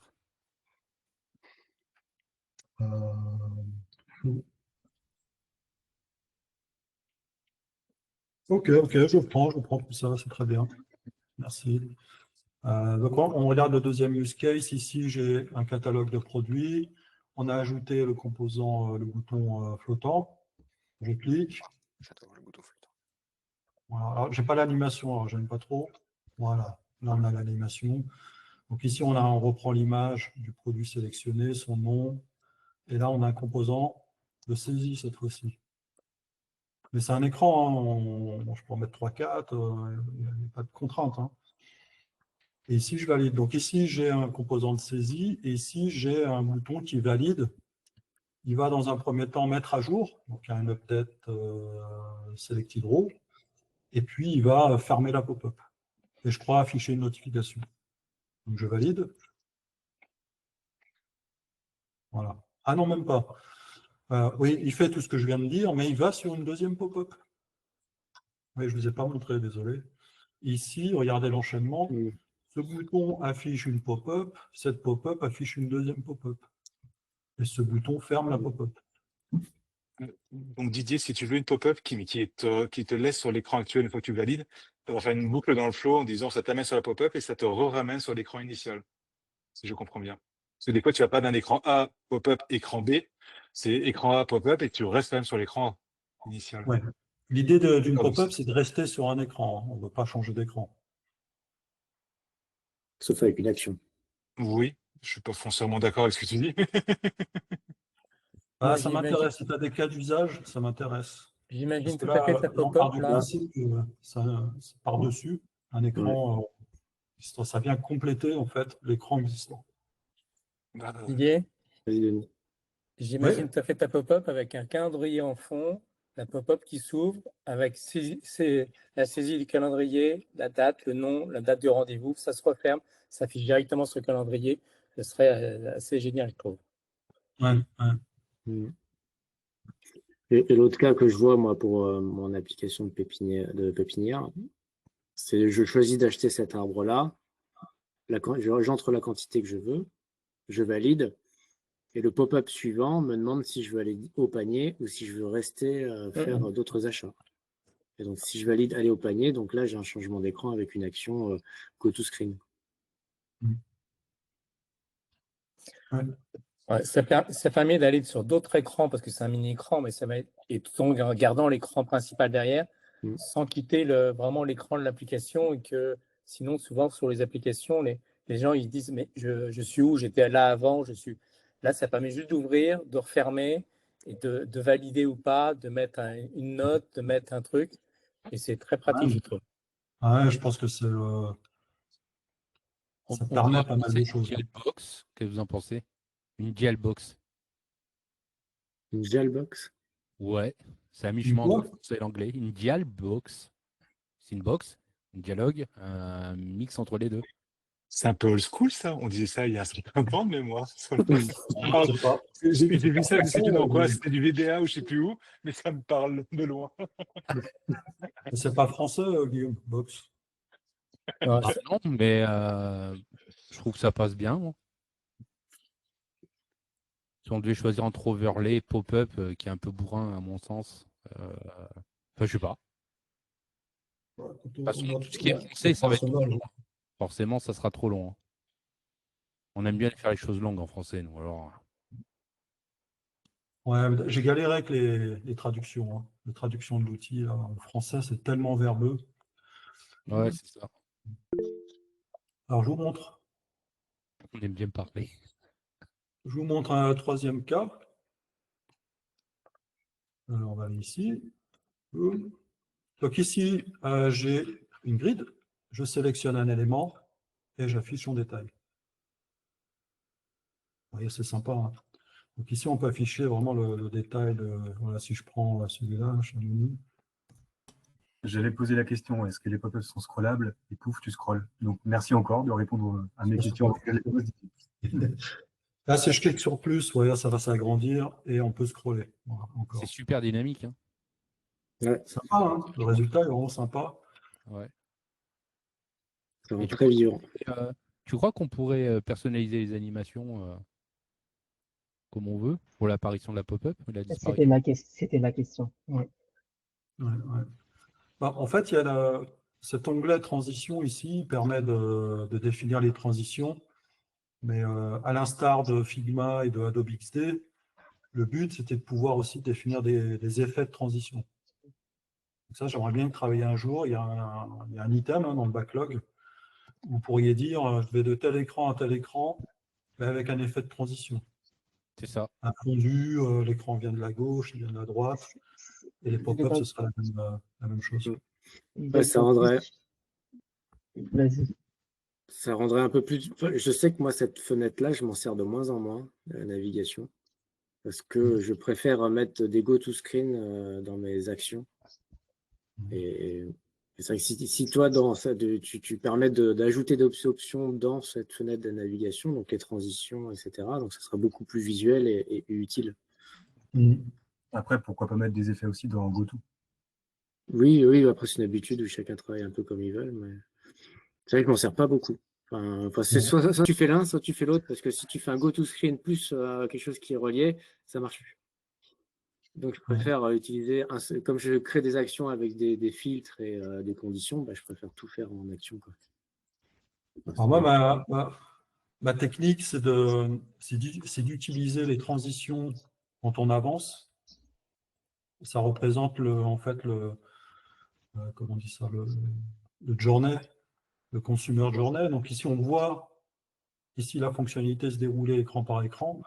En revanche, les retours, je ne les fais jamais avec des transitions. Je les fais toujours avec des actions, GoTo. Sinon, c'est trop chargé. Hein. On a du mal à s'y retrouver quand il y a beaucoup de retours. Et j'aime bien voir le déroulement de la fonctionnalité écran par écran. Les retours sont moins importants, je trouve. Bastien avait une question, je crois.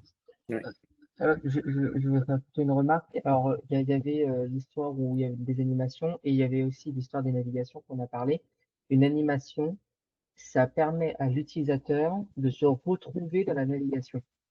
Alors, je vais prendre un exemple. Imaginons pour l'authentification, il y a de plus en plus d'applications qui ne vous font pas direct un écran où vous mettez votre adresse mail et votre mot de passe, mais qui vont plutôt juste vous mettre un bouton, se connecter ou s'inscrire.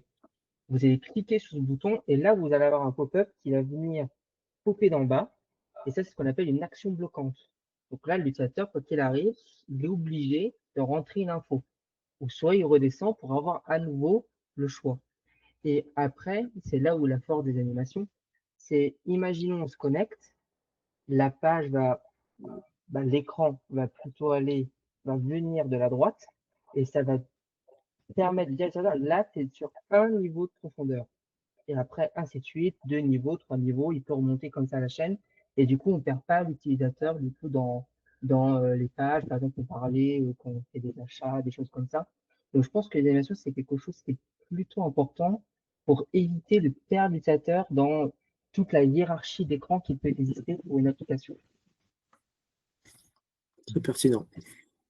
Okay. Donc, l'action de retour, du coup, que tu parlais d'Didier, on ne peut pas trop l'oublier parce qu'elle permet à l'utilisateur de pouvoir facilement remonter dans la hiérarchie.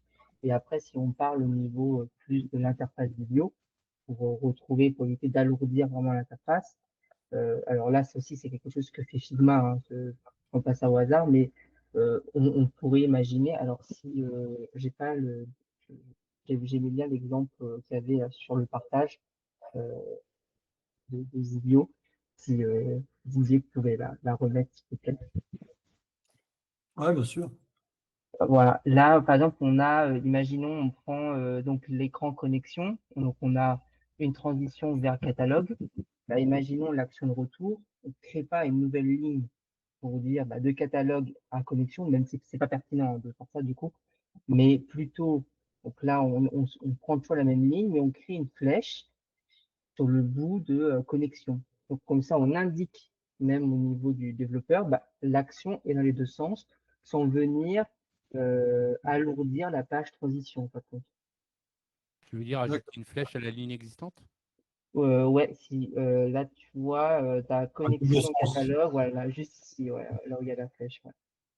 D'accord. Mais ça pourrait être je sais que Figma a eu cette problématique-là aussi avec leur animation, où eux aussi ils étaient là où il fallait créer 40 000 transitions et à la fin on s'y retrouvait plus. C'était l'enfer. Et je sais que eux après sont passés comme ça pour que ce soit beaucoup plus lisible. Et c'est vrai que c'est beaucoup plus lisible comme ça. Alors après, je pourrais même vous faire un screen de comment ça rentre sur Figma à la limite pour avoir une inspiration.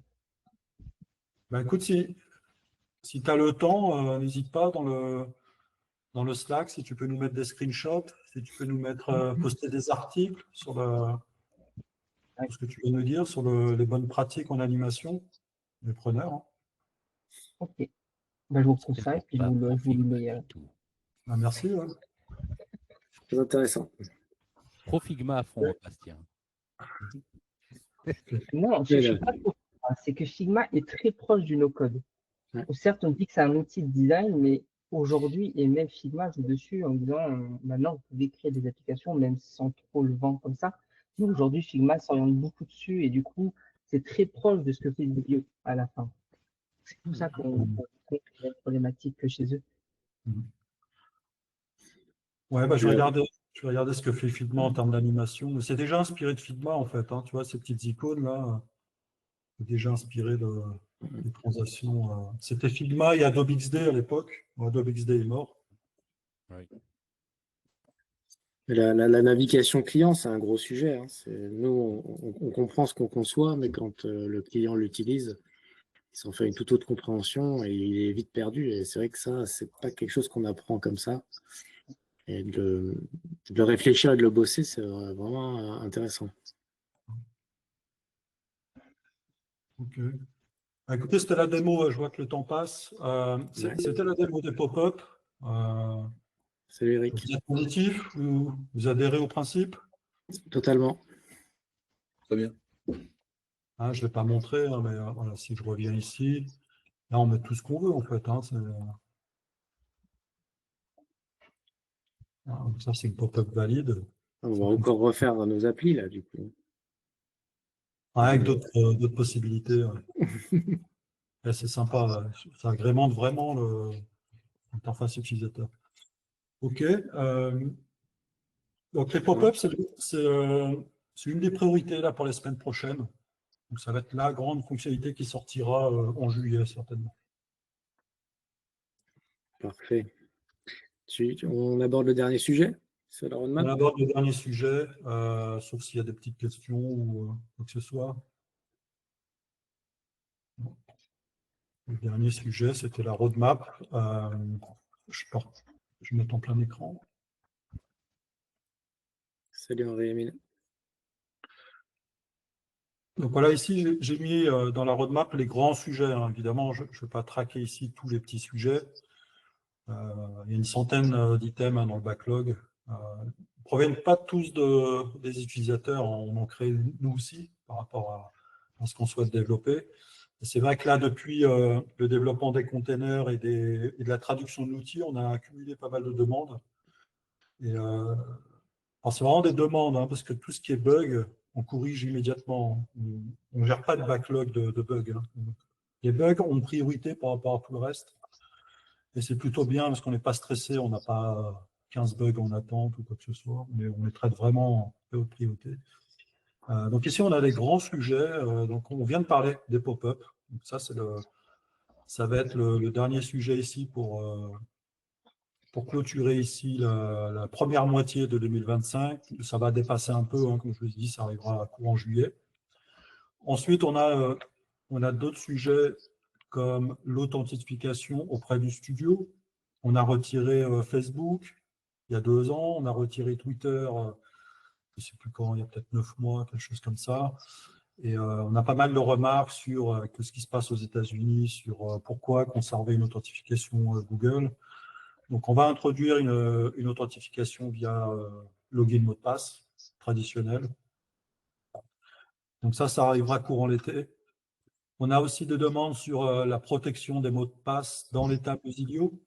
Donc, on va hasher, donc c'est le terme technique, hein, c'est pas crypté ou chiffré.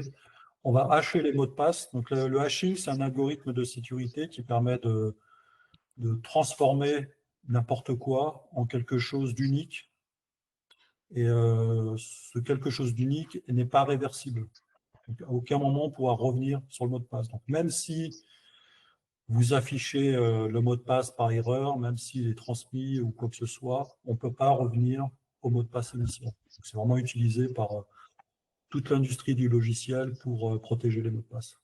Je peux glisser une petite question? Oui. Trop chouette le password hashing. Vraiment, c'est pareil, c'est un truc que je voulais aborder un de ces jours et super, c'est fait. La question c'est, est-ce qu'il serait possible à la demande de faire du hashing sur d'autres tables ou d'autres colonnes si besoin? Pour encrypter les données? Ouais. Je pense par exemple aux applications de suivi de règles de cycle menstruel où c'est super important, encore une fois, pour les mêmes raisons, l'espionnage par les gouvernements un peu trop curieux qui vont regarder si tu as potentiellement avorté à un moment donné. Donc, il y a plein de personnes qui arrêtent leur suivi parce que les apps font ça et se retrouvent sans app. Voilà, c'est juste un exemple parmi d'autres de données qui pourraient bénéficier d'être traitées de façon très, très, très sécurisée. Ok, donc ça, c'est un autre sujet, hein, parce que le hashing, en fait, tu as une perte d'informations parce que tu ne peux plus revenir en arrière. Et Ouais, là, oui, d'accord, oui, ok, pardon. Oui, donc là, c'est plutôt du chiffrement, alors, autant pour moi. Ce dont on parle, c'est chiffrer. Je disais encryptage tout à l'heure. Ouais, c'est aussi le terme, ouais. Oui, d'accord, parce que là, en effet, la personne ne pourrait pas récupérer ces données, donc c'est pas ça. Ouais, ok, mais bon, voilà, je fais un peu la même chose, donc je lance le sujet et puis voilà. Ok, je note. C'est une bonne idée.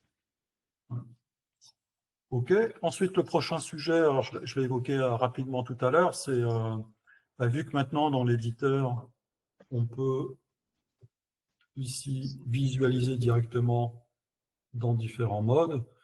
On pourrait, alors je vais prendre un écran un peu plus sophistiqué, voilà, celui-ci. Voilà, l'idée, ce serait de dire, finalement, en mode desktop, voilà, ça n'a pas trop de sens, mais en mode desktop, celui-ci, je ne l'affiche pas. Celui-ci, je ne l'affiche pas en mode tablette et celui-ci, je ne l'affiche pas en mode mobile. Voilà, on pourrait ici combiner, ici, dans le même écran, on pourrait combiner à la fois des besoins mobiles, desktop et tablette, en définissant ici des règles.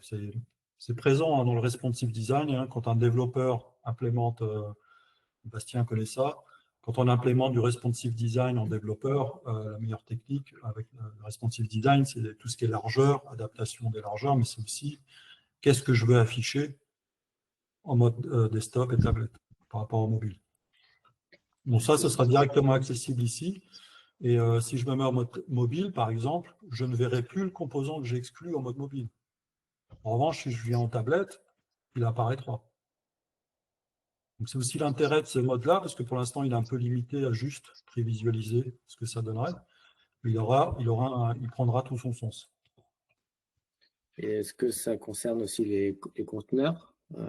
Savoir s'il y a 3 colonnes sur desktop, mais que 2 ou 1 sur mobile? Est-ce que c'est ce sujet-là? Ouais, alors, on aura un mode un peu plus avancé où à définir le périmètre, mais effectivement pour les conteneurs, ça a tout son sens. Mais par exemple, pour d'autres éléments comme la liste, on a le composant image aussi qui nécessite des adaptations, où on pourrait dire, là sur desktop, je sélectionne ce composant et finalement sur desktop, je vais l'afficher d'une manière différente. Donc, je vais pouvoir aller jouer sur les propriétés ici du composant. Alors, ça ne marche pas très bien avec celui-ci, puisque celui-ci, il s'adapte déjà. Et si on prend un composant image, voilà, par exemple celui-ci,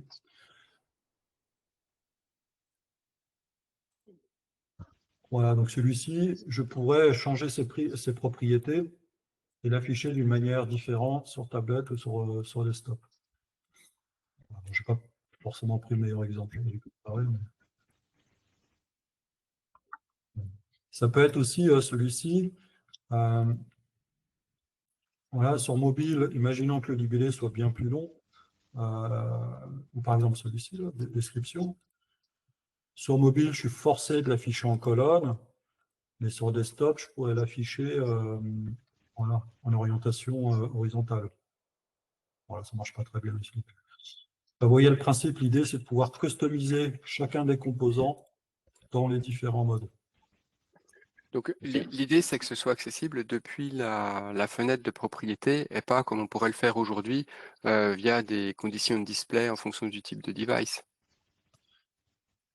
Oui, pour la première fonctionnalité dont on a parlé, effectivement, ici, tu pourras indiquer ce composant, je ne veux pas le voir en mode mobile puisque je n'ai pas la place. En revanche, en desktop, je veux le voir. Donc là, tu auras directement un accès. Ouais, donc ce sera beaucoup plus lisible pour le maker de cette manière. Ce sera immédiat, pas besoin de tricher avec la condition, y mettre une formule, etc. Et en plus, tu le verras directement ici. Mais il y a aussi un mode plus avancé où tu pourras dire non seulement je peux afficher masqué, mais aussi je peux changer les propriétés des composants. Par exemple, ici, l'orientation en mode tablette à l'horizontale, je vais pouvoir Ouais. l'afficher en mode vertical sur mobile. Oui, d'accord, ok, directement. Ouais, donc c'est ça. Parce qu'aujourd'hui, si on veut le faire, il faut dupliquer les composants et puis mettre les conditions de display, etc. Ce qui est plutôt bon. Petite remarque. Donc là, tu changes de ta fenêtre de mode et tu fais ta modification, ça le prend en compte, c'est ça? Ouais. À chaque fois. Ouais. Nous, on a dans nos logiciels de 3D pour faire du dessin animé, on appelle ça des overrides. C'est-à-dire qu'on a une condition supplémentaire par-dessus, et à chaque fois, notre override, il est mis en couleur pour nous indiquer, ah, ça, ce paramètre-là, il a été modifié pour cette condition-là. Est-ce que c'est quelque chose auquel on pourrait penser? C'est-à-dire, c'est tiens, l'idée, hein. C'est un override, ça veut dire surcharger. Ouais. Et, ouais, l'idée, c'est de dire, voilà, ouais, effectivement, hein, c'est exactement le même principe. Hein. Ce composant va se comporter de manière différente dans tel mode. Ouais. Non, mais l'indiquer, tu vois, de mettre un indicateur de couleur. Ok. Ouais, ouais. Pardon, Denis, je t'ai coupé. Oui, non, pas de souci. Je voulais savoir justement sur la fonction que tu montres là, est-ce qu'on peut utiliser les fonctions conteneurs, par exemple, sur téléphone, tu es un conteneur avec 2 colonnes, et quand tu passes sur tablette, passe 3 ou 4 colonnes. Ouais, c'est l'idée. Ouais. C'est l'idée aussi. Ok. Ok, donc tu peux changer aussi par rapport au conteneur, par rapport au système comme ça. Ok. Ouais. Alors après, c'est pas évident. Il y a une certaine réflexion à mener sur les containers, parce que si tu as, imaginons que tu prévois 3 colonnes au pire sur desktop, tu vas mettre du contenu dans ces 3 colonnes. Ouais. Et donc, si tu dis, bah, moi sur mobile, je vais en afficher que 2 ou qu'une seule, quelle règle applique-t-on? Est-ce qu'on sélectionne la première colonne? On dit, bah, sur mobile, je vais afficher uniquement ce que je vois dans la première colonne. Ou est-ce qu'on va dire, non, on affiche l'ensemble de toutes les données, mais cette fois en mode vertical. C'est-à-dire que voilà, ouais. pièce ira en dessous de description, et performance énergétique irait en dessous de... Voilà. Effectivement, s'il y a trop de données, là, pour le coup, il faut jouer sur la règle d'affichage. Dire sur mobile, maintenant, sur mobile, finalement, tout ce qui est performance énergétique et tous les indicateurs sur la dernière colonne, peut-être que je ne vais pas les afficher parce que ça risque de faire. Ça serait possible pour le coup. Il faudrait combiner les deux. Plutôt que d'avoir les colonnes côte à côte, ça pourrait passer de haut en bas. En vertical, oui, tout à fait. Oui. Ouais, c'est ça. C'est ça. Ouais. C'est cool. Et là, je pense qu'on sera bien plus dynamique, bien plus riche que la concurrence, là, pour le coup. Avec les containers dans des containers et les règles d'affichage selon les types, là, je pense qu'on est vraiment hyper complet. Bastien a une question. Oui. Ouais. Je sais aussi qu'on peut faire alors, ce que nous on appelle le wrap. Alors je crois qu'on peut faire sur Zilio le wrap. C'est-à-dire en fait, imaginons la fréquence réduite, hop, le bloc hop, en dessous. Ça je sais, alors ça c'est un truc de Flexbox que je peux faire entre autres en CSS. Et je sais que la plupart des team code le font maintenant. Ça c'est assez bien intégré. Et je pense que même pour un point de vue design, ça pourrait être même encore plus simple, du coup. Parce que c'est lui qui gérait lui-même la grille. C'est-à-dire, on n'aurait même plus besoin d'une intervention de nous-mêmes. Ouais. Bah, dans Zilio, c'est une grid, hein, CSS. Les conteneurs sont des grids. Je voulais le faire avec des Flexbox au début, mais c'est pas suffisant parce que, tu vois, ici, on a des conteneurs de largeur différentes avec des colonnes, par exemple celui-ci. Et donc là, on bénéficie du responsive CSS sur les grids. Donc on peut évidemment adresser ça. OK. Alors, on avance. Ensuite, on aura le composant Table Editor, si je devrais le dire en français. Alors, je ne sais pas comment on l'appellera en français, mais l'idée, c'est d'avoir un composant qui permet d'éditer les cellules de la table. en fonction de son type. Hein, si c'est booléen, bah, ce sera une case à cocher. Si c'est une option, bah, il y aura une drop-down qui s'affiche, etc. Ensuite, on aura le composant qui a été demandé. Notification, je ne sais pas si quelqu'un a levé la main. Ludovic. Ah. Ouais, c'est moi, ça m'intéresse pour un cas potentiellement loin dans le futur, mais voilà. Dans le tab editor, est-ce qu'il serait envisageable, ou est-ce qu'il est envisagé déjà, de pouvoir copier-coller des cellules qu'on a chopées, par exemple, dans un tableur Excel ou autre? Non, on n'a pas réfléchi à ça. Alors, professionnellement, dans mon emploi salarié, c'est un truc que je fais 20 fois par jour. Et j'aimerais bien proposer à mon employeur de remplacer en gros nos trucs, les outils qu'on utilise par Zilio dans quelques évolutions, on va dire. Et ça serait chouette si ça pouvait exister. Ok, copier-coller depuis Excel. Ouais. Et il faut que ça marche par Safari. Hein. Voilà, je ne peux pas tout faire, je ne suis pas magicien. Hein. Bon, pour le moment, tu arrives à tout faire. Hein, donc, Ah, mais quand c'est Safari.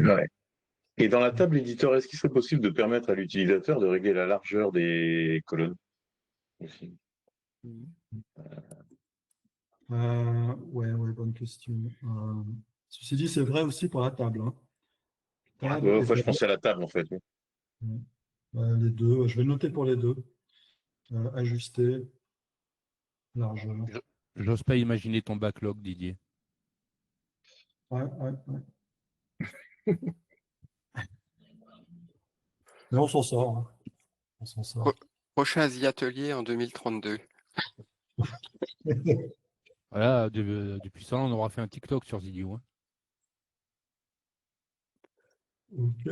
Non, mais c'est hyper intéressant. Moi, là, vous me parlez de sujet, je n'avais pas du tout pensé, on n'a pas du tout discuté de ça, donc c'est très très bien. Je préfère que vous me le disiez en avance, plutôt qu'une fois qu'il est sorti, Didier, on peut pas définir la largeur. C'est l'intérêt de la communauté, en fait. C'est qu'on puisse te faire des retours et qu'on puisse avancer ensemble. Ouais, c'est excellent. C'est chouette. Au début, les ateliers, je les imaginais pour régler nos problèmes personnels à nous sur nos applications. Parce que c'est ce que je faisais pour la formation Make que j'ai fait avec Shubham Sharma. Mais en fait, là, ça prend une toute autre tournure qui est l'aide à l'amélioration de l'outil. Et c'est tout aussi utile et ça marche très bien. C'est la lettre au Père Noël, en fait. Ouais. On voit que le format d'1 heure n'est pas suffisant. Ouais, on va devoir envisager de faire des keynotes. Hein. Avec une grande salle, d'un écran géant, et puis...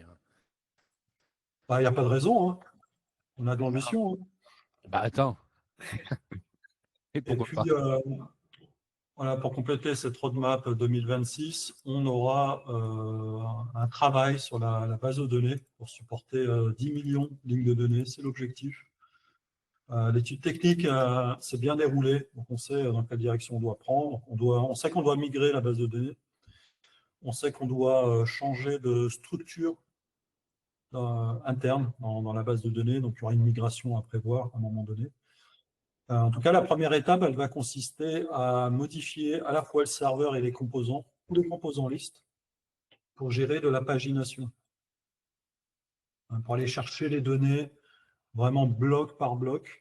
C'est primordial, on ne va pas télécharger 10 millions de lignes sur un téléphone. Donc là, on devrait être capable, donc ça va être une sacrée optimisation pour vos apps. Zilio est déjà performant, il va l'être encore plus, notamment si vous avez des tables avec 20 000 lignes. Donc là, on va avoir des tables qui vont vraiment aller chercher uniquement ce dont elles ont besoin.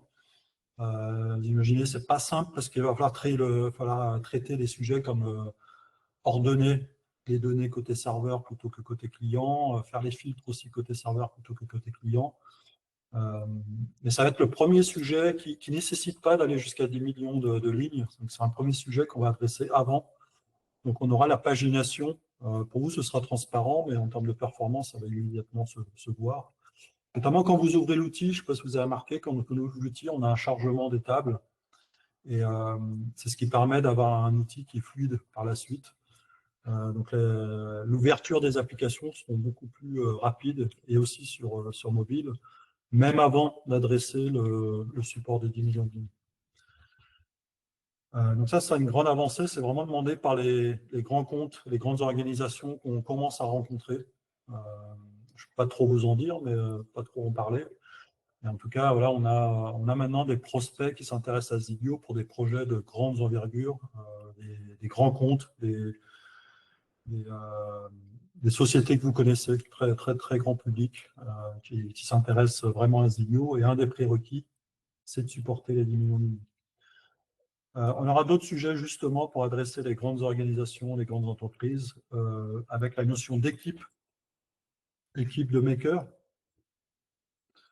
Aujourd'hui, on a la possibilité de partager des applications, mais là, l'idée, c'est de permettre un plan que les grandes entreprises pourraient prendre avec des forfaits de 5, 10, 15 makers qui pourraient utiliser l'outil, qui feraient partie d'une équipe de cette entreprise. Et du coup, l'équipe verrait l'ensemble des applications créées par les makers. On pourrait imaginer aussi des applications qui partagent des données d'autres applications de la même équipe. Des choses comme ça qui permettraient de vraiment de créer un écosystème dans un client, dans une organisation d'un client, à travers plusieurs applications. Alors, tout n'est pas défini dans les détails, mais ce sera autant le desktop était la priorité de 2025, et 2026, on aura une priorité à travers ces fonctionnalités de Maker et de l'automatisation qui arrivera aussi courant 2026. Difficile de dire quand, et vous le savez que ça arrivera petit à petit. Vous l'avez vu à travers le desktop. Le desktop, vous avez déjà eu des fonctionnalités en février. Vous les avez eu en février, vous avez eu en mars, avril, etc. Donc, il est fort probable que l'automatisation aillera dès le début d'année avec un sous-périmètre et sera étendue à travers l'année. On n'est pas du genre à développer pendant 6 mois, 9 mois, et puis l'automatisation arrive au bout de 9 mois. On aura déjà des débuts, des bouts d'automatisation dès le début d'année. Et on focalisera sur les demandes les plus demandées. Par exemple, l'envoi d'emails à fréquence régulière, c'est quelque chose qu'on nous demande tout le temps. Aller checker une donnée, aller filtrer des données dans une table et envoyer des emails, ça c'est le premier sujet qui vient avec l'automatisation, donc il est fort probable que ce soit adressé en priorité. Voilà pour la roadmap. Est-ce que vous pensez que j'ai raté un grand sujet que vous aviez en tête, ou que j'avais promis, ou que vous avez entendu parler? On est déçu que ça ne sorte pas dès demain. C'est toujours possible. Non, après, effectivement, ça peut changer avec les engagements clients. On n'est pas à l'abri d'un client qui débarque demain, qui est très très pressé, qui s'engage très rapidement et avec lequel on va booster telle ou telle fonctionnalité. C'est une très belle roadmap. Je trouve. Je ne sais pas ce que vous en pensez les autres, mais je trouve que c'est très bien. Qu'il y a de l'ambition et c'est vraiment ce qui manque à Zilio. Déjà, c'est les fameuses les nombres de lignes en question. Ça va tout changer. Surtout sur le traitement de la grosse donnée, quoi, quand il va y avoir de la donnée à gogo, ça va tout changer. Et la partie automation, effectivement, et même la partie modification de table en direct que tu as présenté, ça me paraît d'être de très bonnes évolutions. En vrai, là, on part sur. Là, ça va être du lourd. Là. Si tu nous sors ça dans l'année, ça va être du lourd. Il ne faudrait pas non plus négliger la partie graphique aussi et customisation de couleurs, comme je te des fois réclamé dans les posts, tout ça, parce que vraiment, c'est la partie qu'on voit à chaque fois, même si derrière, c'est hyper puissant. Si c'est moche, la personne, elle s'en va. Donc, rien que des petites fonctionnalités de customisation de couleurs, ça aide beaucoup nous à garder le client. Au sujet de la customisation de couleurs, en fait, la partie couleur, tout dépend aussi de qui tu cherches à adresser au travers de ton app. Si c'est une app qui est un peu plus ouverte au public, effectivement, c'est hyper important. Si c'est de l'app interne, bon, c'est presque accessoire. On pourrait avoir une notion de gabarit, c'est une idée comme une autre, c'est-à-dire que le maker pourrait concevoir un gabarit qu'il utiliserait pour son application. Alors après, comment il conçoit le gabarit, c'est une autre question, mais ça pourrait être une idée de customisation d'app. C'est-à-dire qu'au lieu d'avoir des thèmes, alors j'ai pas dit qu'il fallait enlever les thèmes, attention, mais ce que je veux dire par là, c'est qu'en plus, on pourrait imaginer, pour des utilisateurs un peu avancés, qu'ils créent leur gabarit d'une certaine manière. Ça peut être, alors, bon, tout à l'heure, Bastien parlait du CSS. Alors après, c'est vrai qu'on rentre plus dans la technique, après on est moins dans le no-code, mais ça pourrait être quelque chose de graphique qui permettent de customiser, d'avoir une charte graphique un peu personnalisée et de pouvoir la répéter dans toute l'application. On appellerait ça un gabarit, par exemple. Je ne sais pas si vous voyez ce que je veux dire. Une sorte pas de template, mais presque, j'ai envie de dire, graphique, cette fois, et pas fonctionnel. Comment? Un design system, tu parles en fait. J'ai pas compris. Un design system, en fait, tu parles. Oui, voilà, c'est ça. Une charte graphique. Oui, Ouais. c'est une sorte de gabarit après, on pourrait imaginer pouvoir les enregistrer, ces gabarits-là, et puis les appliquer sur les applications un peu à la demande. Tu vois? Je vais peut-être un peu loin, hein, mais c'est une idée. Comme ça, chacun pourrait faire le design qu'il veut, en fait, suivant des règles de design qu'il aurait définies lui-même. En termes de design et de lisibilité, il y a un tout petit sujet que je voulais apporter. Les notifications, mais dans l'app, je ne parle pas des notifications push. On ne peut pas les personnaliser graphiquement, on ne peut pas choisir la couleur, la bordure, tout ça.